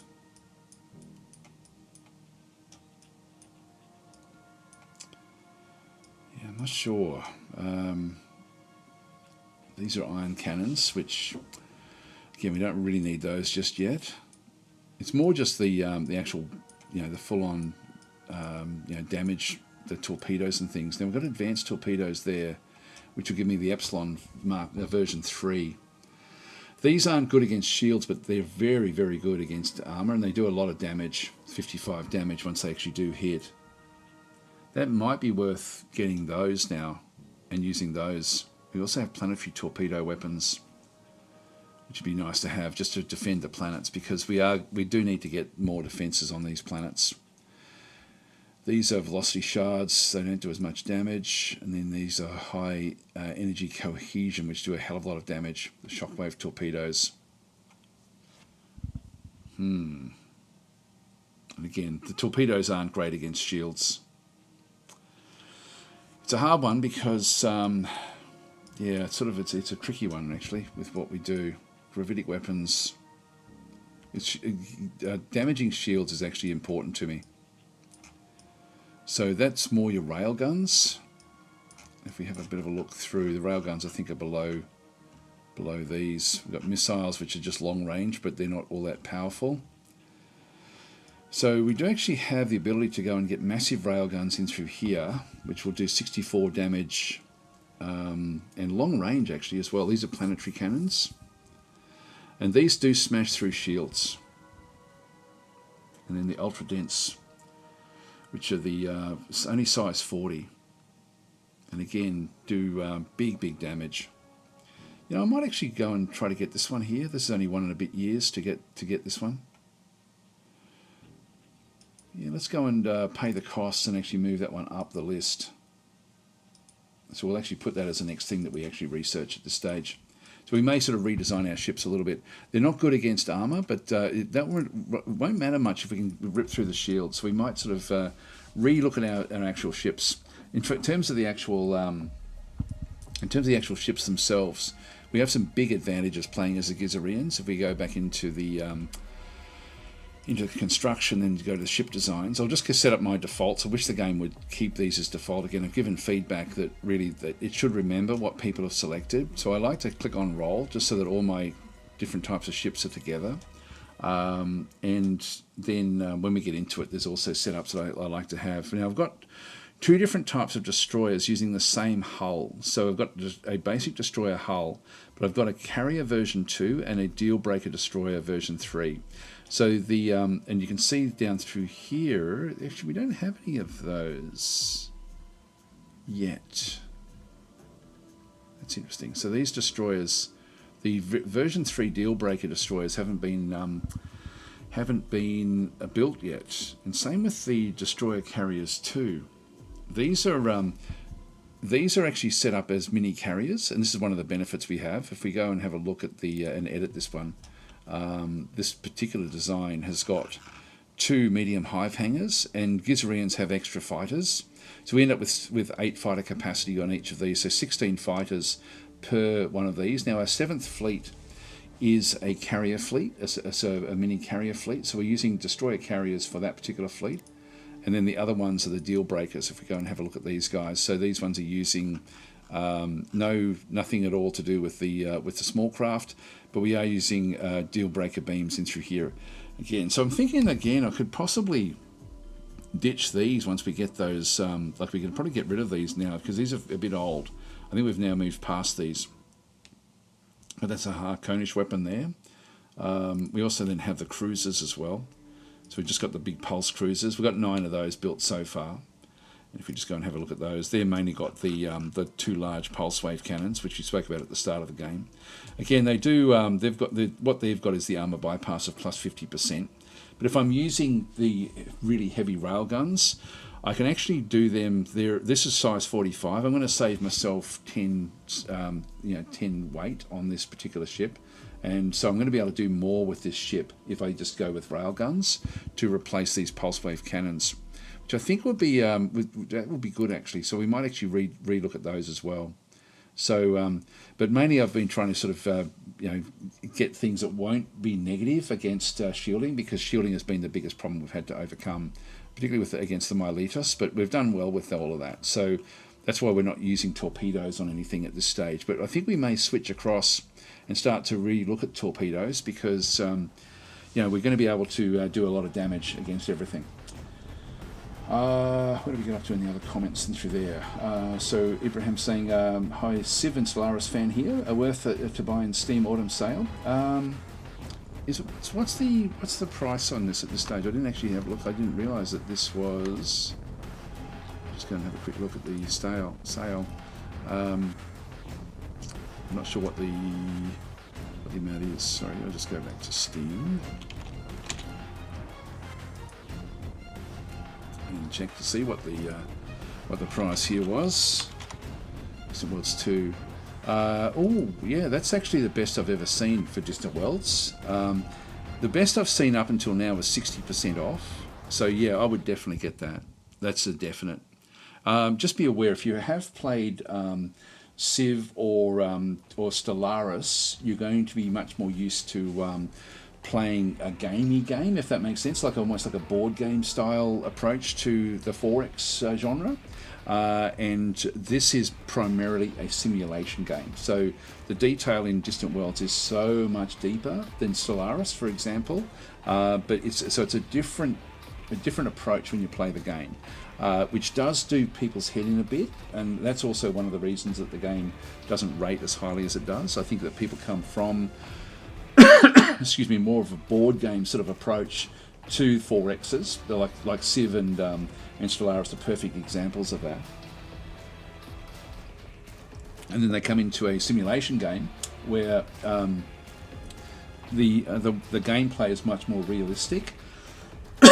Excuse me, but you don't rush your development. You have to be very particular about what you do, and I love that about this game. This is why this game absolutely shines for me, but it is a bit of a stretch. What have we got there for the DLCs? Got a couple there for 40% off. I'd grab them as well. Probably leave the ones at 10% until you know that the game, like the game. At that point, you then probably want to pick them up as well. These are the more recent of the DLCs, but these ones in through here, for example, we are playing as the Gizarians at this point in time, and we have the Daewoots, the main enemy that we're fighting against. So these just add more factions that you can then sort of use in the actual game itself.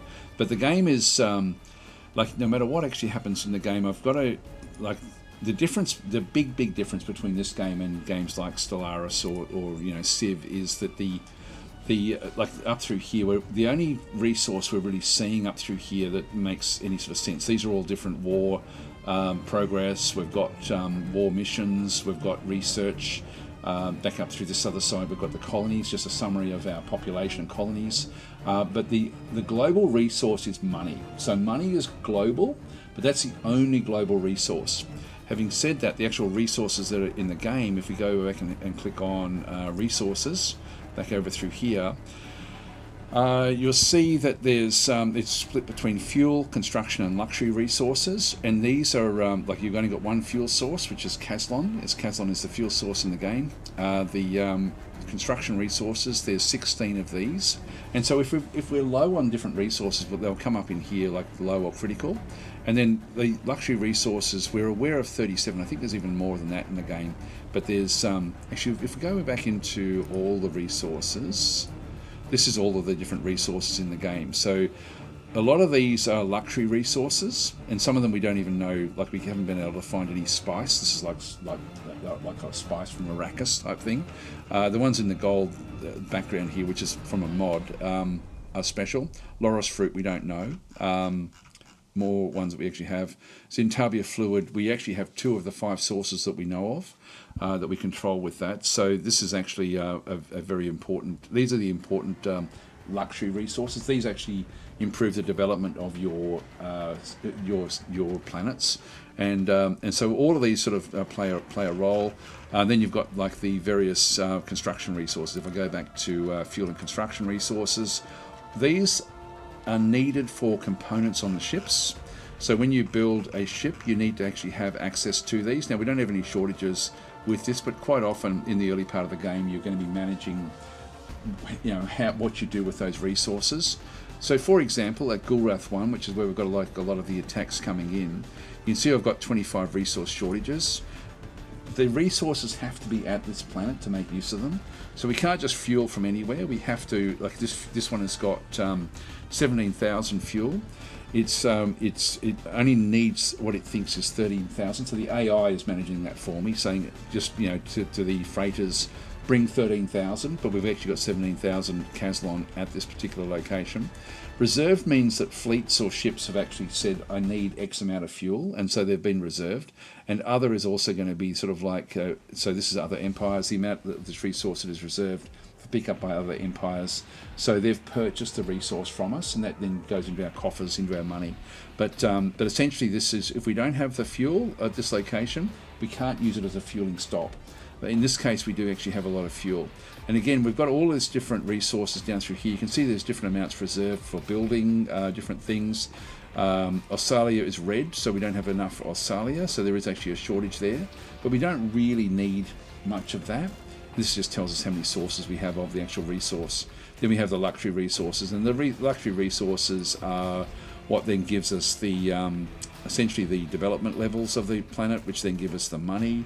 So we end up getting sort of money from these. But one of the big things that Stellaris players sort of get frustrated with in the game is that they feel that they have to expand as fast as they possibly can, and that's just not the case in this game.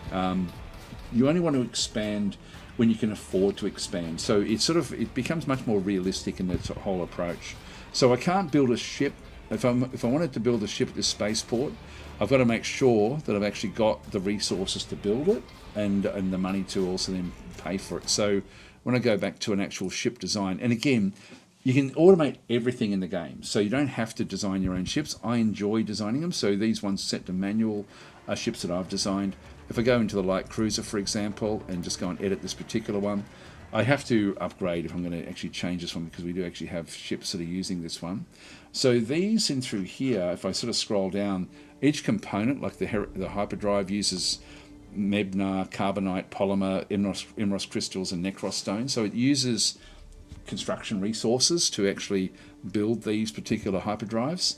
And so at the end, when we've got everything sort of collected for the actual ship itself, at the very, very bottom of this, we end up with the essentially the resources required to build is the big long list of the resources that need to be at that location to be able to then construct that ship. So if I wanted to, for example, build a cruiser at Gulrath, I'm probably going to have enough of the actual resources there to go and do that. So Gulrath should be able to, if I go and have a bit of a look, we've got colonizers, construction ships. Just go and have another quick look and see what else we've got. Now, we can't afford to build, I've only got 12,000, so I can't afford to build these big ships. Yes, the Pulse. So the thing that's slowing me down here is actually the amount of credits that I've got. So I can't build a big cruiser at this location because I don't have the money. So in that case, the money is sort of is the global resources the thing stopping me, not the local resources. But those local resources have to be there. So the game appears overwhelming when you first start playing it. If you have come from a game like Stellaris or Civilization or something, it's not a gamey game. It's a simulation game, and you can turn the game itself has got like a policy setting in through here. The policies are the automation, and so you have a preset that you can then go and turn things on, and essentially you can just rule an absence where everything is automated. So, or like I tend to enjoy designing the ships and also managing the fleets, and so I turn those aspects onto manual, but I leave most things on default, which is either make suggestions or let me know what's going on so I can decide what to do. But there's not I don't have to do a hell of a lot, even though it looks really, really complex. So it's I hope that sort of helps with that. But I would, at 65% off for the base game, I would definitely be grabbing that. Anyway, that was a long answer. But definitely get it at 65% off. So JS is saying space looks desolate and scary, so much like Hoboken and New Jersey. So Mative is saying depends. Distant Worlds 2 is more of a 4X space simulation. There we go. It's worth it if you like games like Dwarf Fortress and RimWorld. It's really just a simulation game. I think it's even those games, which I love, both of those games. I just it's just different. So Ibrahim's saying, thanks, I love RimWorld, but Dwarf Fortress is a little hard for me. Our gameplay looks interesting. This game is in my wish list for a while. So Ibrahim's saying, reminds me of Terra Invicta. Yeah, it's more, it's different than that again. It's like it extends, and we're sort of in the mid-game at the moment with what we're doing. So we're playing with big fleets all over the place, doing different attacks. This is chaotic at this stage. It's not usually this chaotic. So Ibrahim's saying, by the way, I'm a fan of Twilight Imperium 4 board game. I don't know that one actually. I don't think I know it. But this game is probably Galactic Civilizations is another example of a board game style 4X space 4X. Where things are abstracted to a degree that makes them so you can the pacing is sort of what's important, the balance is what's important in those games. This game doesn't really care about balance, doesn't really care about pacing. There'll be periods where you're not having these sorts of fights. There's quite often we can be sitting here for an hour waiting for something to happen. It's a simulation, and I love that about it. So it's sort of one of those things where all of a sudden things can go bad, and we, like in this instance, we've lost 3 planets. We've had to scramble where we can just to protect other planets. So it's really exciting now, but there was a period of time there where we were twiddling our thumbs, and that's just what happens with this game. So if I stop saying this, the game is pretty good at designing ships, so no need to manually design. No, I enjoy that, but you don't need to. So, but I am certainly thinking, and also even with the tech, if I don't choose technology for the AI to choose. It'll just choose it for me, what it thinks it needs to get. So the AI is very, very good. Like, you can just leave it. In fact, even with this game, which is, so we started off in here. This is our capital. So we've got when we started the game, I let the game run for 20 years of full automation. Just let the AI run the game for me for 20 years, and then we picked up the pieces after 20 years of game time. And so that was, we've been playing, I think it starts in 2754, I think. So we're still about 70 odd years in. So we've played about 50 years ourselves, and we've been slowly expanding as we can afford it. So we've sort of been taking worlds, we've been invading worlds, things like that over that period of time. But it's a really cool game. We're coming, I think, second in the game if we have a look at the victory conditions.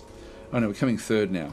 So it's funny because the 4 insectoid factions are all at the top of the list in through here. So even the way it sort of works in through this other side, like we're playing as the Asphar Unity Swarm, which is a Gizarian faction. You'll see in the red, that red section is like the racial victory conditions. These are specific to our race. And so we need to capture the most ships and bases in the galaxy. We've done that. Spend the most time at war in the galaxy. The Corellia Coalition has actually spent 77 years at war. So we're only spent half that time at war. Have the most colonies in the galaxy. The Dayots have got 40. So we're miles behind in that. Build the most military ships in the galaxy. The Artuks have built 537 military ships. So we have certain benefits and differences between each actual faction. In this case, that's what we're supposed to be trying to do to get that red section up. Once the first one that goes past this line will then win the game. So it's a long way off yet. The Dayots, which we're fighting against, have got conquered the most enemy colonies. They've actually conquered 34 enemy colonies, which is mind-blowingly big. So they've conquered 3 of ours in this current war. Control your homeworld. It's Sarasit 3, which they do control. Enslave other factions. They haven't actually enslaved anyone yet, which is sort of I don't know if, I'm surprised they haven't. I think the AI is now improving to the point where they should be automatically doing that. If they did that, their red would come out to here somewhere, I think. So there'd be a little bit more red, getting them close to that line. This is their economy. The blue is so they've got the best economy by a mile. So they can afford to do a lot of things. So we have to not lose ships while we destroy their ships, and then they're going to just keep on rebuilding them back anyway. So their economy is incredibly strong. So we certainly have our they're 4 times the economy that we've got, which is a problem. Their population is high. Ours is okay, but it's not great. And then their territory that they own as well. It doesn't really matter that much, but their territory is again, they've got heaps and heaps of stuff, which again makes them a bit easier for us to start to pick things off. But it's very, very cool, the way that the game actually does sort of play out. So anyway, there's a lot going on in this little area through here.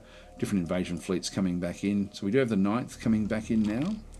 Just watch and see what actually happens in here. In fact, the next interesting one is going to be this other invasion, which is picking its way through here outside of our long-range scanners. We've got a long-range scanner here at Ceridwen. That's going to pick up this fleet as it comes through into the Apacian. The fleets themselves can't just go and, like this particular one, for example, this is a medium troop transport. These will actually have like an area that they can jump to. So they'll have like a jump range, just based on what's sort of been done through there. So the jump range is 145 m. So they can't just jump directly across the galaxy. They have to jump from location to location. And so they're jumping as a collective into Passian, and then from Passian, if I press the Alt key, I can then just go from Passian and then select out to here.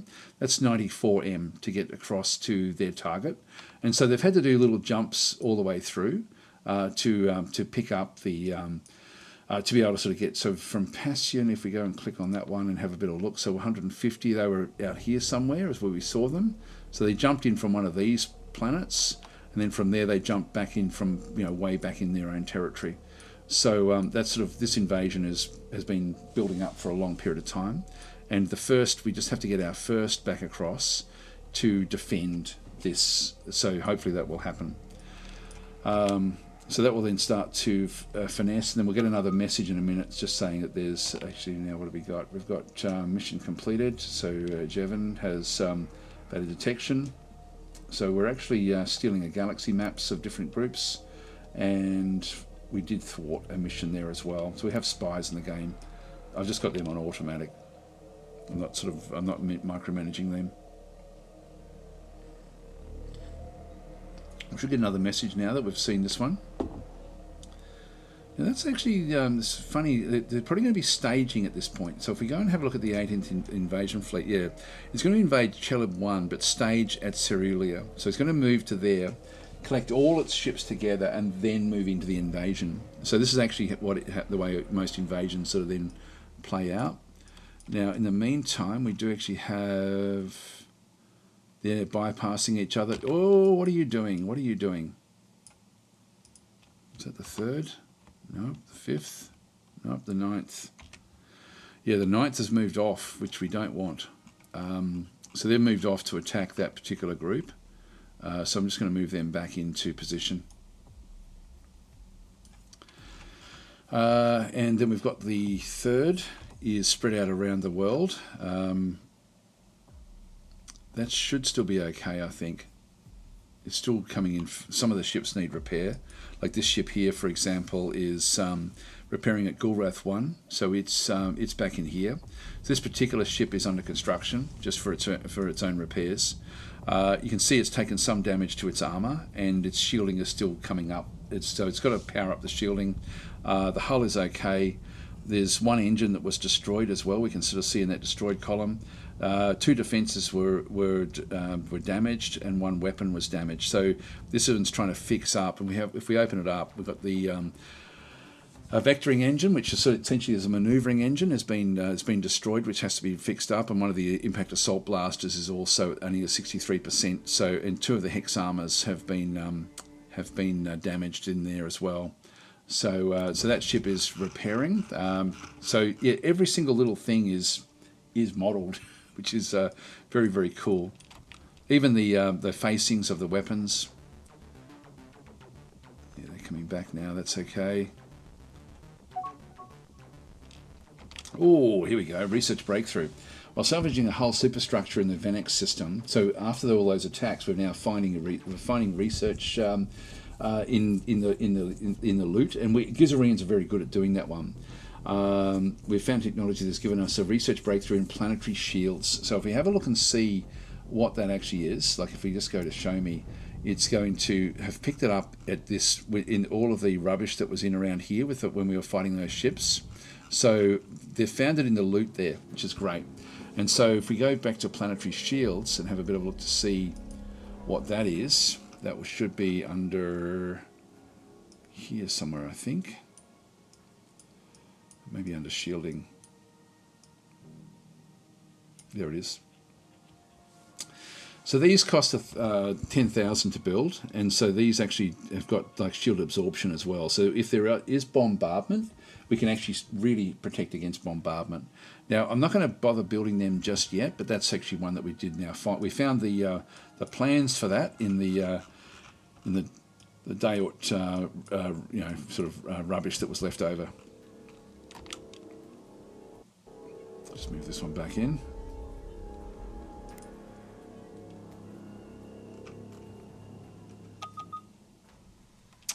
That stopped. It's gone with no mission. Now the Karamoja, I forgot we were at war with these guys. We're not bothered with this one as well. So they're if we have a look, I even forgot we were at war with these. The reason wasn't at all concerned about the Karamoja Royal Dominion, which is in the far, far south. I thought we were at war, but I couldn't remember what was going on there. Is that our ally is actually doing the job here. So the Miletus are sort of doing all of the damage. We've got enough protection down here to be able to look after things. I had wanted one of their stations. If we have a quick look and see, like our war weariness is now -6. If we go and have a look at the diplomacy for these guys, Karamoja has got only mild war weariness, so they're actually still they're doing okay. I can't see any real reason to not agree to this just yet. I had wanted it. There's more research stations down in here that I had been wanting. I think there's a couple in here. The Shoggoth research station. This one's got hyperdrive and reactor research. They had a couple. They also had a construction one that I did want, but I think it was actually in the Karamoja system, which would be too difficult for us to get. So that's in their home world. So I think I'll just say yes. We'll end the war. So they've made peace. That's good for us. We had a 0 war score there anyway, so it didn't really matter that much. Anyway, let's see how slow our guys are to get to Cheleb. These guys move through hyperspace very, very quickly. 24th Invasion Fleet, travelling towards Gulrath again. Now, where's the 24th? There it is there, with 2 infantry, 6 armour. It's not going to be strong enough. What's the 9th doing? They'd stopped now. The 9th Invasion Fleet is loading troops at Jonkhor 1.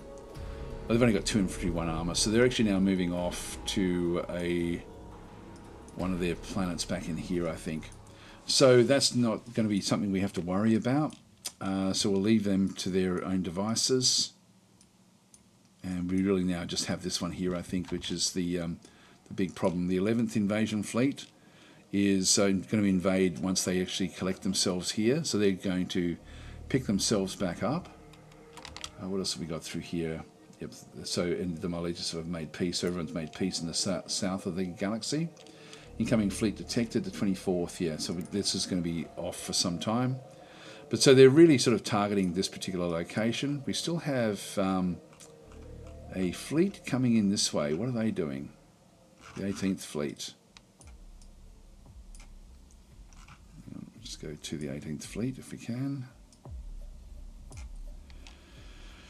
Attack Kurella. Now we have a very, very strong group in this side, so I'm just going to tell the 6th, or the 6th will now be, I think I'll actually just set them back to a defensive role, which will then automates the fleet to just look after anything in that little region. If we go to the tactics, just anything in the same system, they're just going to protect anything in that same system, which is fine. That way they won't follow them off. If I gave them an order to attack specific ships, they will possibly then just end up fighting, like they could follow them out of the system, which we don't want. So the 6th will, now it's got no mission, but it will then automatically, now this is under attack. It's now attacking the 18th Fleet. So it's just automatically doing that. I don't have to give it any other orders. By the way, again, just going through the depth of what's happening with our actual fleets. If we have a look at the tactics, so if we go into the advanced settings, I've got these set to very tight. If we end up with a lot of area like wave weaponry, that's like area attacks, we may have to move that one out to change the formation. And we also have our actual ships themselves. If we go into an individual ship, these are set to be very aggressive, which means it closes the gap, and also they retreat early though. They retreat when their shields are below 20% or the armor below 50%. So they will save themselves when they're on automation mode, which is what we need because we don't have the money to do anything else. All of these things will now be attacking this fleet as it comes in. This is a much weaker force than the Daoits. Now they're moving off to try to attack a mining station, which will be here. In the gas giant. So this is a moon around the gas giant. So they're going to move off to attack this mining station. We'll still be defending this mining station, so that's actually okay. So that's fine where that actually is. Oh, here we go. Escorting. It's under attack. Let's go and have a look at that.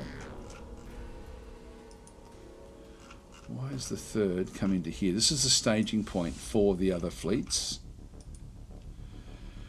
Yeah, this is what I mean about sometimes when you give orders to ships, they will just they'll just follow their own thing. But the 3rd should have been, yeah, it's actually been set to move off, and I don't want that to be the case. I'm still just going to sit back in here. I'm just going to move back to this location. And again, what I could do, the home base is a Gulrath 1 mining spaceport. I might just give it a defend order as well and just go and check that it's actually set for the same system. Let's just leave it that way. So we'll just give it an automation setting at this point in time.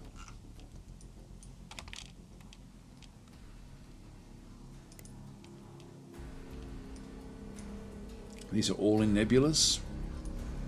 So really the next big one. Now there's another fleet moving off there. Where are they moving into?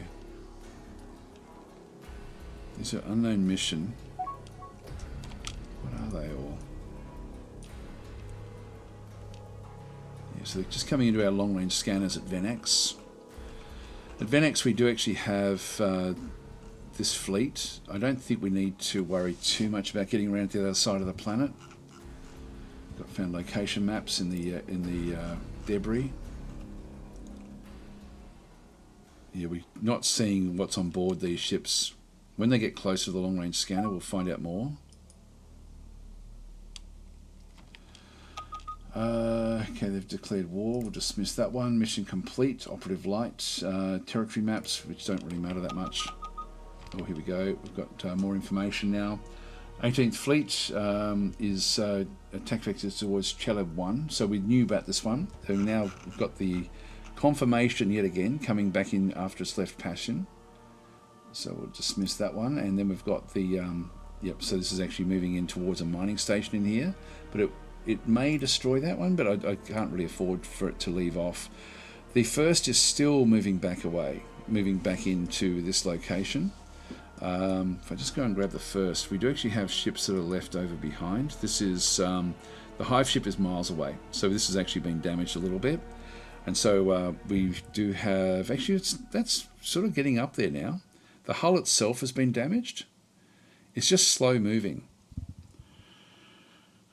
Yeah, so it wants to go and repair at the spaceport, which is fine. And we have other sort of refuelers and things actually trailing in. But the first fleet, if I can get the first fleet into the spaceport before that arrives, and it'll be pretty close, that's going to be interesting to see what actually does happen there. Let's just watch now with this next attack, which is supposed to be coming in. I don't think they're here yet, are they? No, they're not.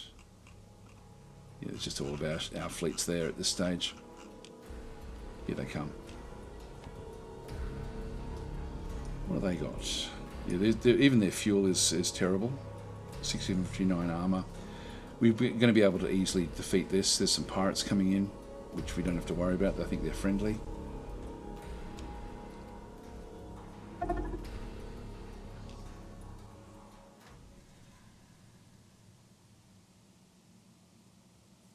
Yeah, so Madman is saying once the AI starts to learn to use slavery, it will be unstoppable. Yeah, they will be. It'll be very, very difficult.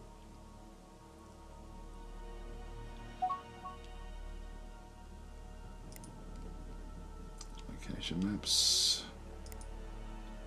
So just finding more things. So this is the 3rd Defence Force. It's moved out there. I'm not sure. Like they were set to defend themselves because we put these ones on automatic. Attack the Intrepid Swarm. They're staging at Gulrath. So there's a ship that they're going to be targeting. I don't know where the ship actually is. I think I might tell them to come back over to here now. What about the 5th? How are they going? The 5th we need to top up with ships, and so at this point in time we only have like the we still need to build different things. I can only afford to build one escort. So I'll just to explain what's happening in through here. This one has been designated a fleet template of an attack fleet. If I go into the actual military tab here and go into the fleet templates, the attack fleet is this one here, which has actually got a 25 ship. Like it needs to have 25 ships in it. If we go and edit this one. It's supposed to have 10 frigates of the heavy frigate version 2 class, 2 fuel tankers, 8 escorts, which is the latest, whatever the latest design for heavy escorts is, 3 deal-breaker destroyers, which we'll be changing that when we do get this new tech, and then the cruiser itself is two of the Pulse cruisers that we've got designed as well. And so at the moment, we haven't been able to upgrade this one enough to get all of the ships. So this one, if I go back into trying to fix it, it needs one more escort, three of the destroyers and 2 cruisers. But the ships that I can't afford are 78,000 credits worth, and I just can't afford to get them just yet. And they'll build them wherever. Like if I go and actually just go and click on that one, it's going to spend 5,000 of this to build that ship. So bang, there it goes, 10,000 left, and it's now building one of these. That ship is where? Could be built anywhere. Actually, it is being built in here. So it's being built at the location. So we just have to now wait for the money to come good. Which is going to be hard with our wariness going up.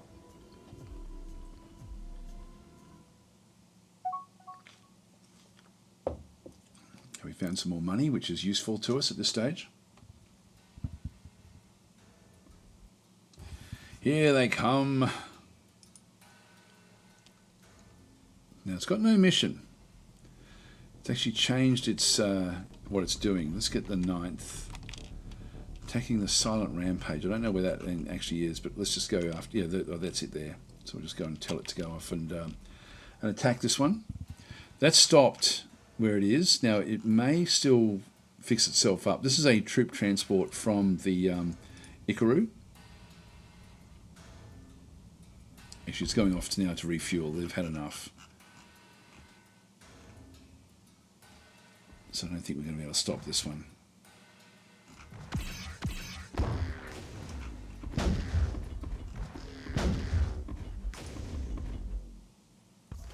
So it's trying to jump. It will be able to get away. We're not going to be able to hold it.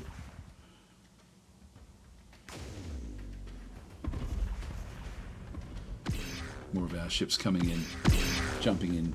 Now, if we can disable anything, again, just have a quick look and see what's happened. It just see how it changed direction. It means that it's now trying to escape. And initially, it was trying to jump away. It's now reset its jump count, and so we do have an option, or we do have a slight ability here to be able to stop it before it can jump. For that ship to be able to jump, what it needs to do is, on board the actual ship itself are all these different components. It's got like a lot of things on the inside. Splinter pods are used to take over enemy ships. Troop compartments are where it's stored the two armor troops that it's actually got on board. But it then has a hyperdrive. If we can disable the hyperdrive, it's going to allow us to stop it from jumping. Or if we can stop its energy. Now it's got you can see down through here, this is the hyperdrive, and through this other side, if we can get rid of its ability to energize the hyperdrive, and that means we have to get rid of the reactor. It's only got one reactor, so if we end up, and you can see there's a bit of damage now done to a splinter pod.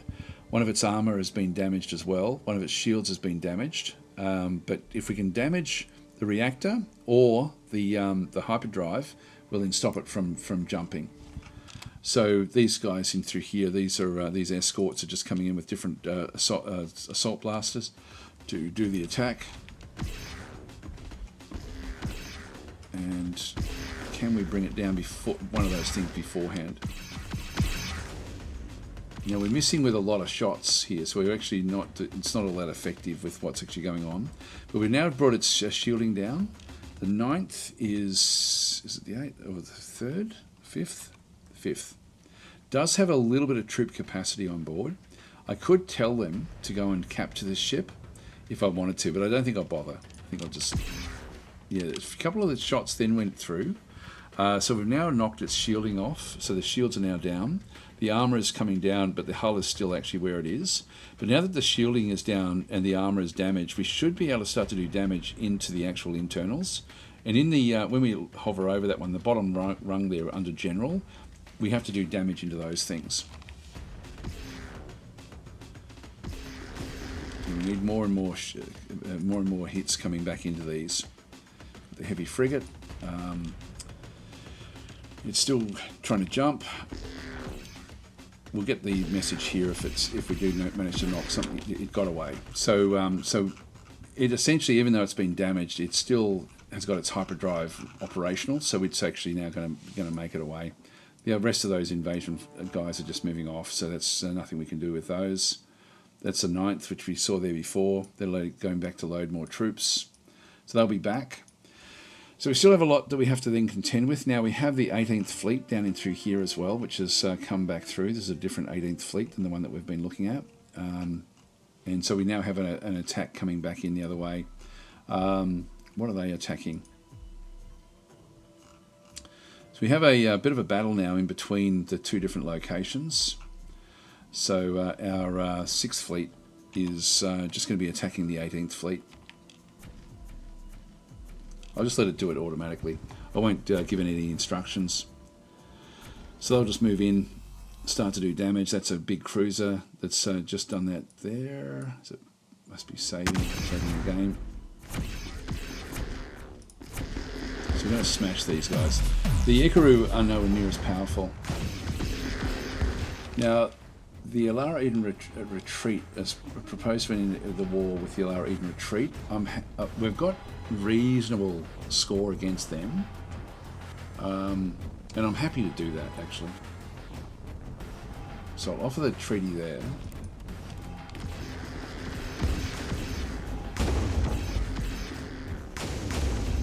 Just going to smash these as they come through. This one will start to jump now. This one should be moving away. And the 16th. Just dismiss that one for now.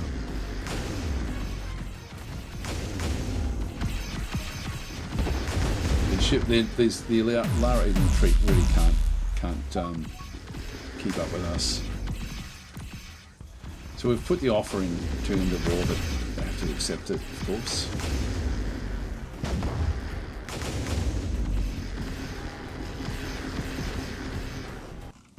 So we've got that pretty well in hand, I think.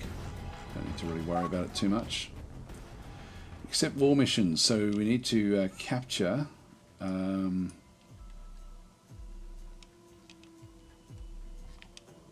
just keep that one paused for a second. The military strategists have analysed the situation. The Capella 5 mining station. I'll accept that war mission. That then just goes up into our list of war missions back through there. But actually, it looks like the first is going to get here just before this one does arrive. So it looks like we'll be able to smash this one with our first fleet. So we're just going to arrive just ahead of this particular one. I don't think I need to worry about what's happening back over here in the Ningi system. There are other things that are moving off into different locations. We still have a lot of stuff going into Gulrith. Gulrith has been where most of the attacks have come in. This will be more interesting now.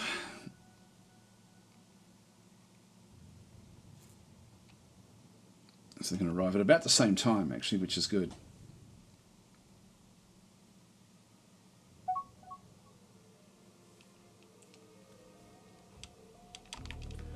Second Fleet to prepare and attack the Black Sanctuary of the Daots. Now, do we want to do that? I don't think we want to do that. Oh, the second to here. Yeah, we're looking after the system here. So it's actually given us a mission. Yeah, there is actually a ship that is in here somewhere, I think. They're friendly pirates. It's not going to worry us.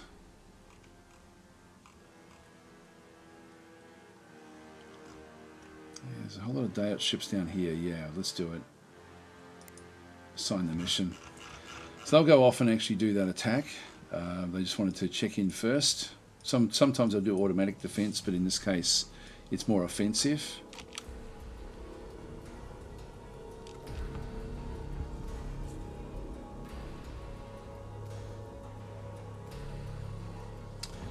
So just in time. So we've got a big invasion. This big invasion is now making its way in.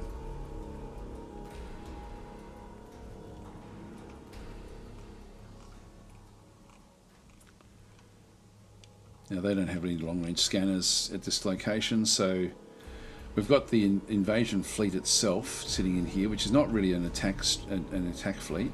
Here they come. So we have the second invasion fleet. So we can see where that is.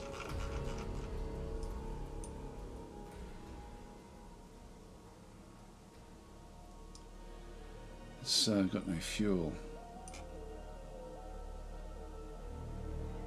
It's in trouble. I'm not sure what they're thinking. I don't need to worry. They're still waiting for more of their ships to come out of the nebula, which is chewing up a lot of their fuel sources. This will be where the next big attack will go in. So we'll just get the first to now go off and attack immediately. And so the fourth, I'm just going to keep back a little bit. These are mainly troop transports.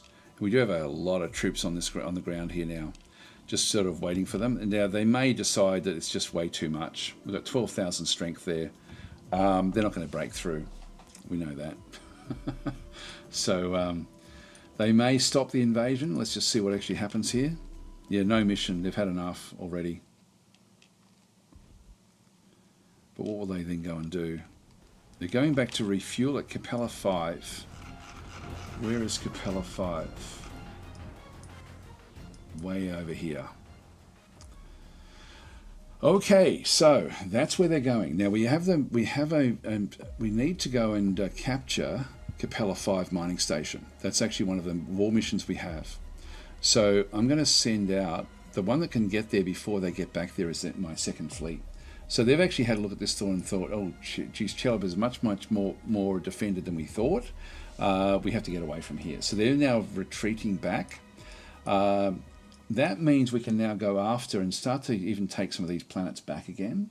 So let's go with we'll keep the first back in here. I'll tell the first to go and repair at Chelab.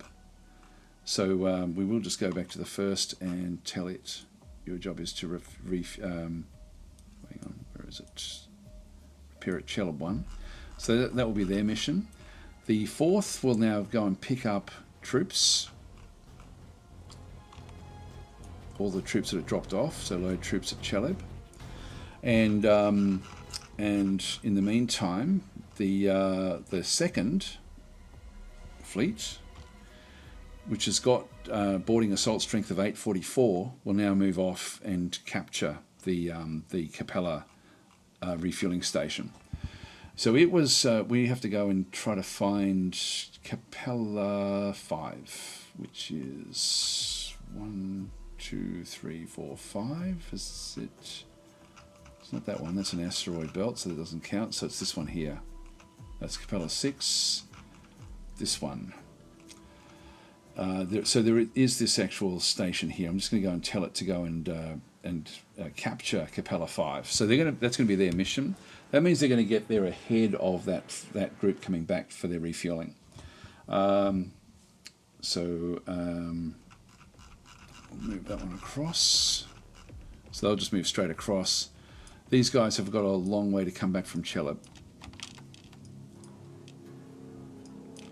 We have more ships, more little attack fleets coming in. These are this is coming for more bombardment. All right. In that case, what do we got there? This is the third, is it? Yep. The third is just basically moving off to do different things. Friendly pirates. So we need to move into here. We may be a little bit late there. Similarly down through this other side as well. This will be the fifth. And it wants to attack the Worthy Courage, which is this fuel transport. I think it's more important that we move back to defend the planet, to be honest. So I think I'll actually just... And when I tell it to move somewhere like this, it's a manual order. I'll just get both of them back to do what they're doing. Pirates are moving in. The pirates, we've got an arrangement with these particular pirates.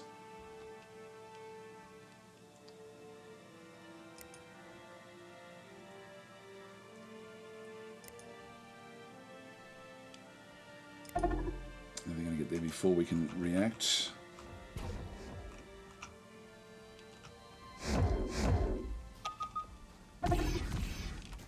So a lot going on again.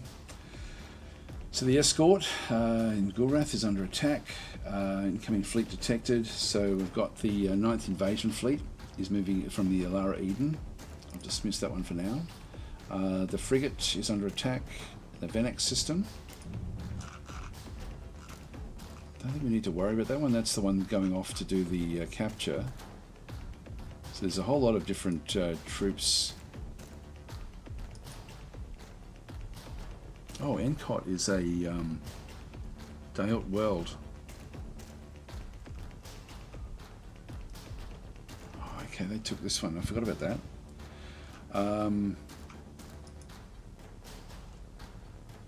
Okay, so second, I think I might ignore what we were doing there. I'm just going to kill all these things off. So I won't go and capture... Yeah, no, I won't go and capture Capella. Although we do have enough troops to defend against whatever they throw at us with that little group there. No, I will do it. I will do this mission. It's sort of more high level.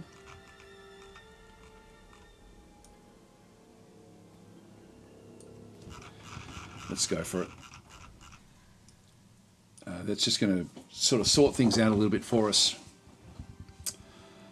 Okay, so back at Gulratha yet again, where they're now coming in to do the invasion. This is actually the bombardment here. This is the one place where it would be useful to build a where is it?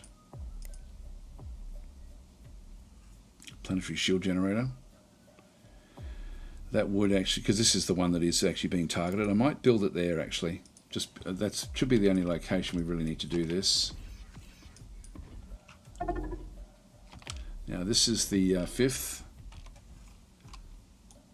Let's go and just get it to attack whatever the closest one is. And so they're bombarding the planet as well. We should have a message here, orbital bombardment. It does take a while before bombardments really start to sort of play a big role. But they have got a lot going in. They're also attacking the pirates.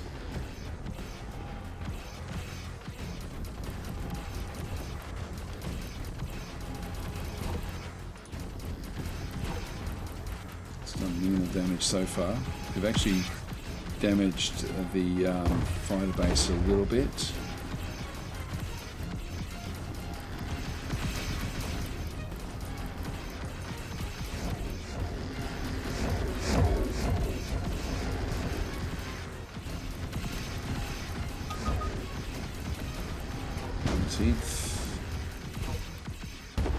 That's interesting. Let's just show me that one. So Cruella, we've got the 6th is back in through here. Where's the 19th? There. Big group. So the 19th fleet is, if you go and pick that one up, is going into a big bombardment mission. So they're coming in to actually bombard this planet. In that case, we need to start to get a planetary shield in here as well. So we'll go into build facilities, and there's a planetary shield there. So we'll just go and throw one of those in, just to help protect the planet from bombardment. And the 6th, we just need to move into around the spaceport. So I'm just going to move them into behind the spaceport. And then we should be able to defend relatively well with that particular attack coming in. These groups are still moving off, but their fuel is going to be terrible. So even though they've got an invasion, they won't be able to do it because they're going to be out of fuel. So that's all okay. Just double check that their fleet here is now left. So the 18th fleet has still got some fuel. It's moving back again.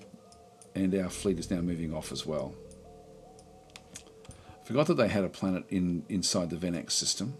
Like they did actually manage to capture. I knew that they had 3, but I couldn't remember where the 3rd one actually was. Right, still got a lot going on here. So we've now got this invasion fleet at Gulrath, or this bombardment fleet. The 3rd can...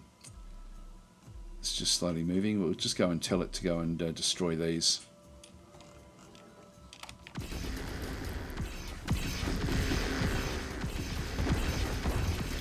Actually, they've given up already.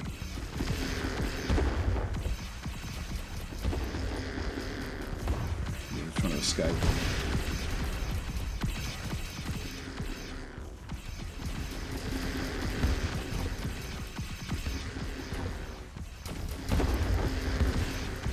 Oh, this one, there's an iron cannon, like that big blue thing that burst there was an iron shot. like an iron bomb, and it's disabled it. And so we've got iron damage inside the actual ship itself, and so its velocity drive has been damaged, which is how it uses the hyperdrive. So it's down for 13 seconds, which means it's not really going to be able to escape, not until for another 13 seconds or so. These guys, what do we have on board here? An Admiral. Okay, that's the one that we really need to go and get. So we'll get the 5th to target this particular one before it can jump. He's trying to jump. And hyperdrive is now offline. And this one here is probably still going to be out. The iron cannon, yep, it's still offline for a little bit. 5th can just keep on sort of making its way down through. Let's just get rid of more of them.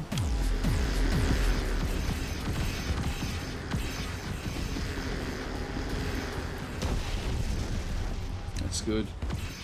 And this one here is still hyperdrive offline. Another iron cannon just burst up nearby and disabled more things. That last column, the blue column, is the iron, like essentially anything that's been disabled. Incoming fleet, the 4th fleet. It's travelling towards, where's that one? Gulrath again. We just have more fleets coming in. Dismiss that. So things are going well here.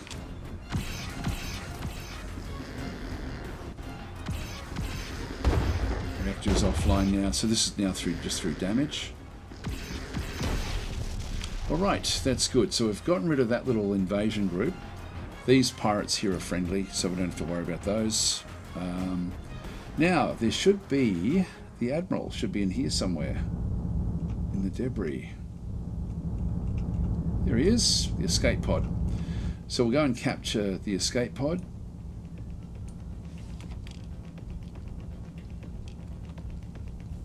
So they'll send like an away team out to it. There it goes. So we'll capture that Admiral. That's a good Admiral too, that one that we're just going to be picking up here. So they're sending in the... and if I don't tell them to do that, other ships will come and pick it up eventually, but they can also then come and try to do a rescue mission before we do this one. And so this is just a little heavy escort that's picking up the Admiral.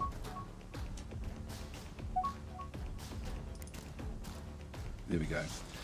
Enemy Admiral captured. While salvaging an escape pod in the Gulrath system, we managed to do the following discovery. Admiral Newt Fashat. So we'll dismiss that one. And so he is now on board the heavy escort, the Tenacious Shadow. And so he is in there. And he's actually a very, very accomplished Admiral. So imprisoned by us. And so he is on board that ship. He'll eventually get dropped off at one of the other planets, maybe at Gulrath or something like this. Yeah, he'll be sort of on his way into captivity. Okay, what else do we have in through here? So we'll just let that one go. Now, what else do we have coming in? We've weathered the storm here to a large degree. Second invasion force is moving off to Onodrim 2, which is in here. This is obviously a refueling station for them. Once we get their money under control, we're going to be able to chase them, but the money's going to go backwards because of... actually, this one's still coming through as well. Nothing much there. That's probably our next big threat. Again, it's not going to be able to really do much at Gulrath. We have this is now the bombardment fleet is now going to be the next big problem we have. Cheleb, we're now in between the long-range scanners. We've now got this fleet coming back in to repair that, to refuel there. So hopefully we'll actually have that under our control before too much else happens. Let's go back to the 4th fleet. This one has now picked up 9 infantry, 22 armor. I think it's time to take back some of these worlds. So let's move off and capture... I think Capella. Let's go and actually do the invasion of Capella.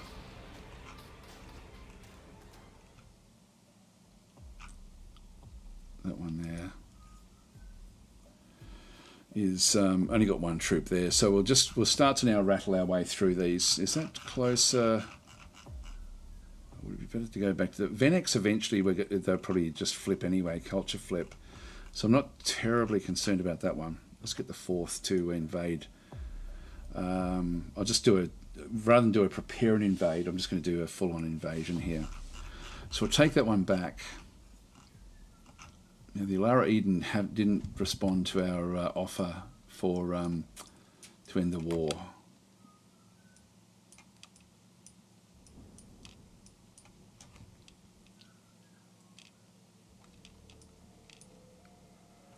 These are only sort of smallish worlds that they've been able to take.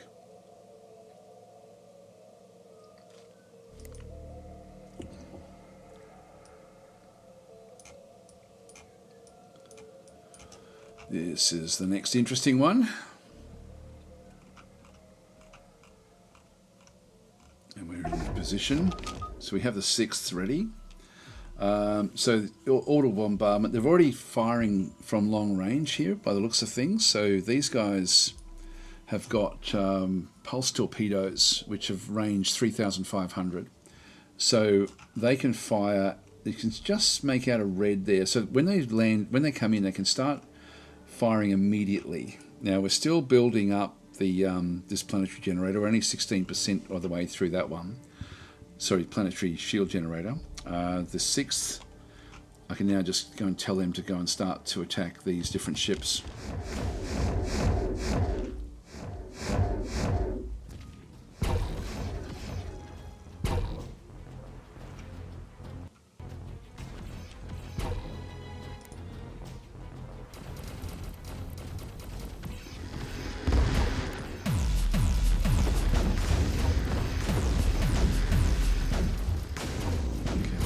Attacking mainly our ships more so than the actual planet. And we're losing the spaceport is now under attack. There's a big group that they have in through here.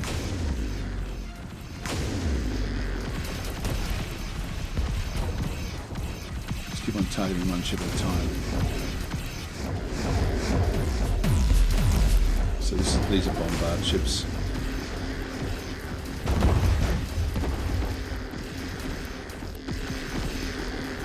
The closer we are, the more accurate we'll be. Oh, now, that's not what we want to see. So, critical research failure. I don't know how far we got into researching this one, but we've now lost a lot of research. We're a really dumb faction, and this is what happens, unfortunately, is we end up losing research, so we have to now start again with more of this. If we have a look and see how long is that going to take. Still going to take 1.5 years again, so we've lost a lot of research. But that's what you get when you play as the Gizarians. Enemy Admiral captured another one. Where was that? Okay, that's actually been self in an escape pod in the Ningi system. Now, if we have a look and see where that one was, this was actually a cargo shuttle, just a small freighter. Happened to pick up another one that happened to be back into here. It's okay, it's not great, but so this was actually where we had the fight in here. There was actually we had a battle that happened between these two locations with the 6th, and so they actually destroyed a ship that also had an enemy admiral on board, and so one of our freighters just automatically come and pick that one up, which is good. So the 6th will just continue on. Got the tractor beams on this one.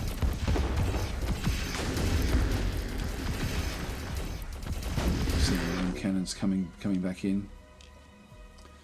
Gulra 3, I'll dismiss that one, that message. Dismiss that one. Okay, it's 6th again. We'll just keep on sort of trying to pick on different ships. Again, tractor beams, keeping these ships in close. They should run away as we sort of do more damage. We do have the protection of the planet as well.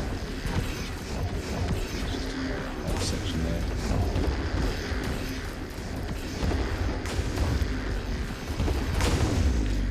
Still bombarding the planet, actually.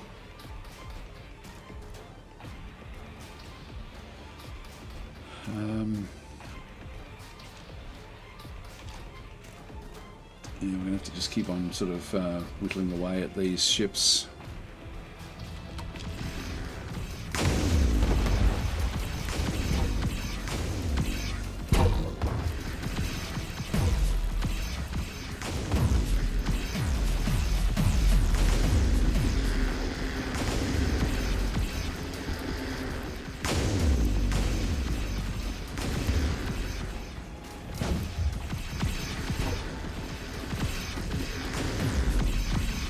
Not having it all our own way here.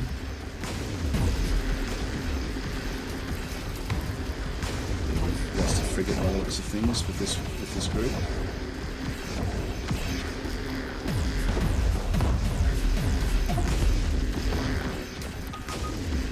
Destroyer at Gulrith. Let's have a look and see what's going on there.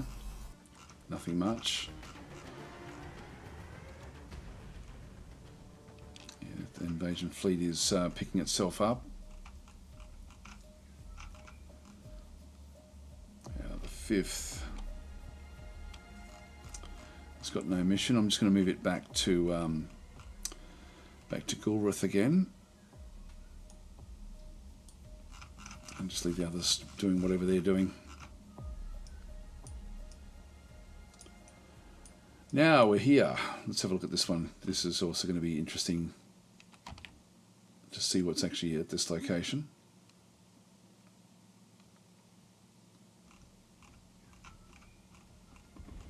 Not much, just freighters. Okay, we can ignore that because we will take that one, I'm sure. So we're back in here really. This is the probably the most interesting of the fights at this point in time.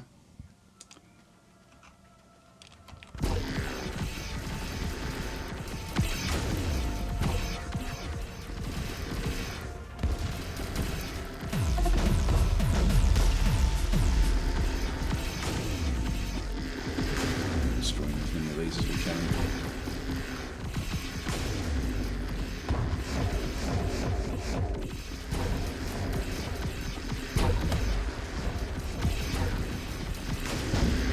Still bombarding the planet, so we're going to have to sort of move across and stop that. Although the planet can sort of look after itself, like it's not going to happen like immediately that we end up with massive problems.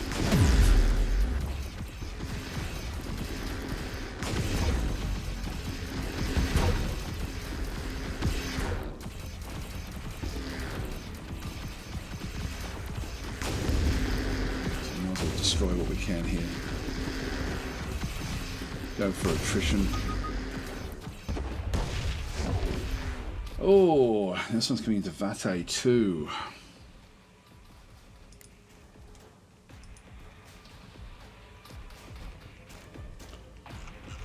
Where the hell are they? Where is that invasion fleet? It's way over here. Alright, we're going to be able to get back there in time. In fact, they're already out of fuel anyway, but they do actually have 23 infantry, 1 armour. We're slowly sort of smashing what they've got. Like, we've even been able to whittle this one down now to negative 72. Like, they've still got the 3 colonies captured. We should get one of them back fairly soon. Yeah, we've destroyed 40 of their troops already. They've destroyed 7 of ours. The military ships, 70 of their ships though is good. It's a good amount. So we've actually been doing a good job there. Now at Raltier we now have another interesting dilemma.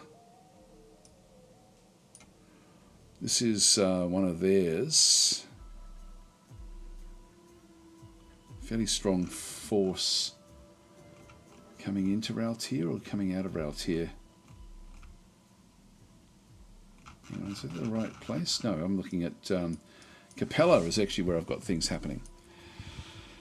So we'll keep this one rattling on, and so that's now just going to essentially whittle this one down, get rid of the shielding, and then load the troops on board. And so we'll capture that particular location, while this one is still coming back home, back to do the refueling. And then the 4th is now following that with a big invasion force to then take this world back. Okay, the fight back has begun, basically. So we have to remember that we've got an issue back this way, and so with the 1st Defence Force, this is now the angry stab. This hive ship has now been repaired. Let's have a look and see what it can do. These are sort of like these are hive ships which we are sort of at war with, and so these have got like special weaponry and stuff on board. They've got hive engines. They've got what else they got through here? Not sure how they've got hyperfusion reactor. Not that we can't make use of it anywhere else. The hive drive in through there, which does give them high jump speed. It was slow when we were moving, but it was damaged when we first got it. It does have a phaser lance, which does a hell of a lot of damage. Impact assault blaster, so it doesn't have a hell of a lot of stuff, but it's still worth keeping. So we'll definitely keep that one through there. So it's so that one is going to be fine. If we just now move that one off, if we get the first and tell it to go back to the Veti system and just protect that world. So this will be Veti 2. Just move to that location there. So that can be there for when that invasion does come through. Destroyer is under attack again, just in Gulrath. So Gulrath has really been where the fights have been taking place. We are sort of now picking up stragglers around here. Just pause that again. We've got a monitoring station. Now, where did that one get completed? So these monitoring stations have got long-range scanners on board. They've got the long-range scanner, but also being a monitoring station, it has a bonus of increased scanner range of 100%, which means that they can see a long distance. Now that's a great little location there. This now covers all those little gaps that we had. We can now see things coming from a long way out. So we can start to see ships, for example, way out here. So this is going to give us, unfortunately, it is a staging point where they're sort of things are moving through, so they may destroy that one before we know it. Let's just dismiss that one. Got mining stations back there, that's okay as well. Dismiss that. And we're just finding treasure in the loot there as well. If we go back to the 5th, now does that give me enough? Yeah, I can build one of the destroyers now. Do I want to do that? Maybe not. Maybe not just yet. Let's just leave that for now. So we are sort of seeing again these fleets at Raltier, but Capella we should be able to we should be able to get this. There shouldn't be much in around here at all. That's good. These are medium troop transports.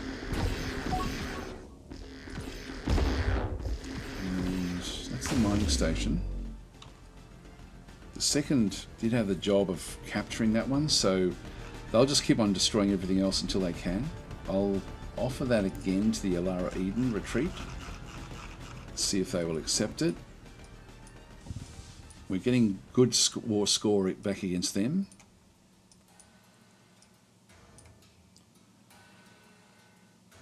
Yeah, that's going to Himalaya 1. I'm not sure where that is.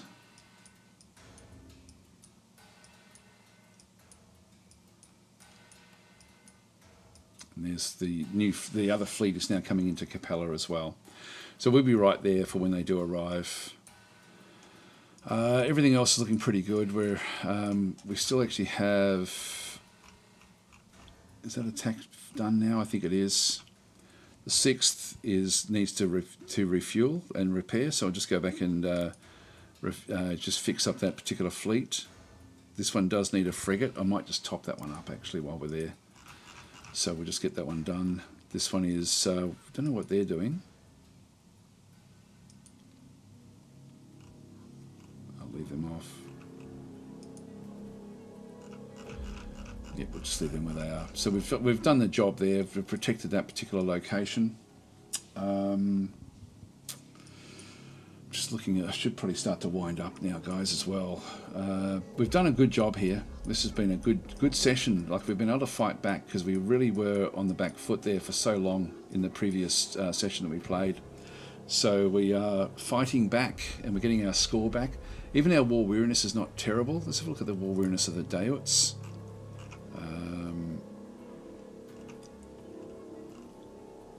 Daoit Inquisition. They've got -6, so about the same as us. It's funny, they're actually admired, even though they're bombarding us. They haven't really been effective with their bombardments, but yeah, that's interesting.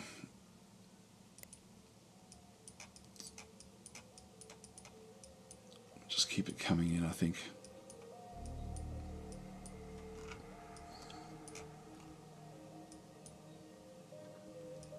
It's our ally sort of moving down. Might just turn off the long-range scanners just so we can sort of see a bit more clearly with what's going on. So we'll have a look at this area now, because we do have like a lot of coverage now with the long-range scanners around the place. Then invasion fleet, where's that? Oh, here they come. So we've got the 5th. We'll need to attack these. These look like Mortland ships. Minsk. They are Mortland ships. I wonder how they got so many of them.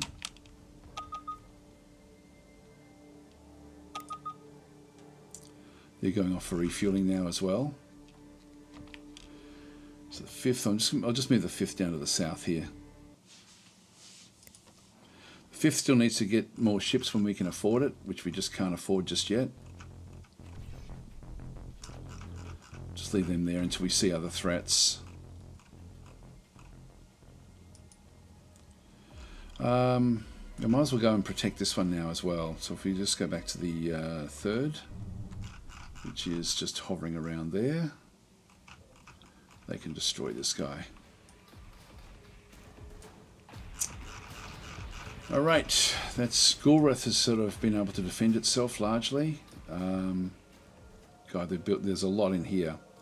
So when we finally can sort of get on top of you know, moving things around, I think we've done a lot of damage to them. And it's going to slow them down for a little while, but it's not going to stop them, of course. I think we'll just you know, keep things sort of where they are. First is that's one of ours. No, it's one of theirs. There we go. Yeah, the first. I was just wondering where the first was. They're just going to move down that way. So it's really going to happen in here now. Is probably where the next attack is going to be. So I think I'll actually leave it, because we're going to sort of see this group come into the Capella system, and that will be of course the next big interesting area, I guess, will be the attack to see if we can actually wipe out a lot of the ships here before they can get a chance to refuel. So they're leaving our long-range scanner, which we've got long-range scanners here and here. So I might just I might wait until they actually arrive, and then we'll deal with them.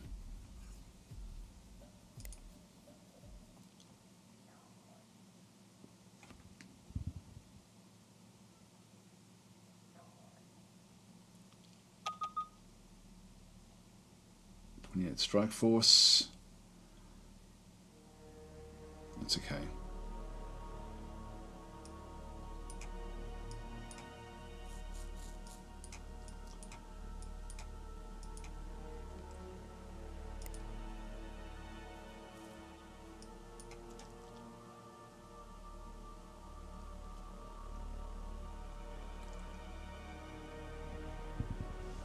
Till the 6th.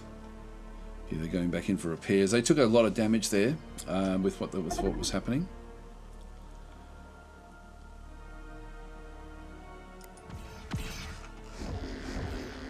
Still damage happening.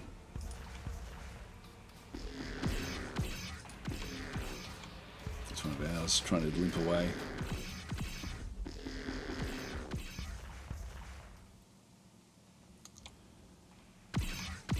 Even though it's so badly damaged, it can still get away. As long as we can do damage to this thing here.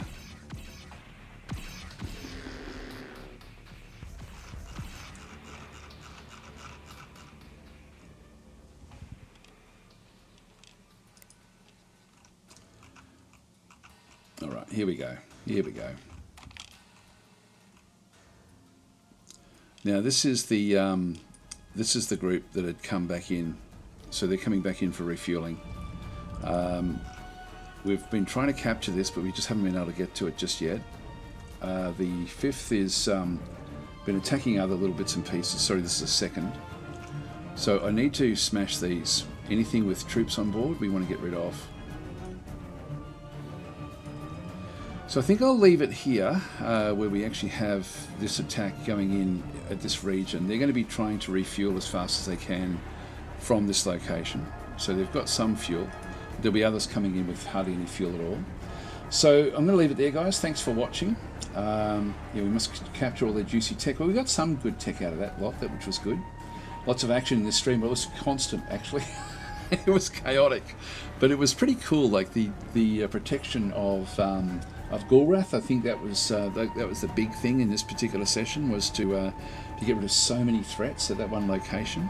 So we happened to have getting those 3 fleets there. The previous stream was really, really important, and we actually took forces away from the Nagiri system, which is where we've also been fighting. And so the 6th fleet, which is actually protecting the Nagiri system, has actually really suffered damage, but they've been able to hold on there as well. So we've done a really, really good job here.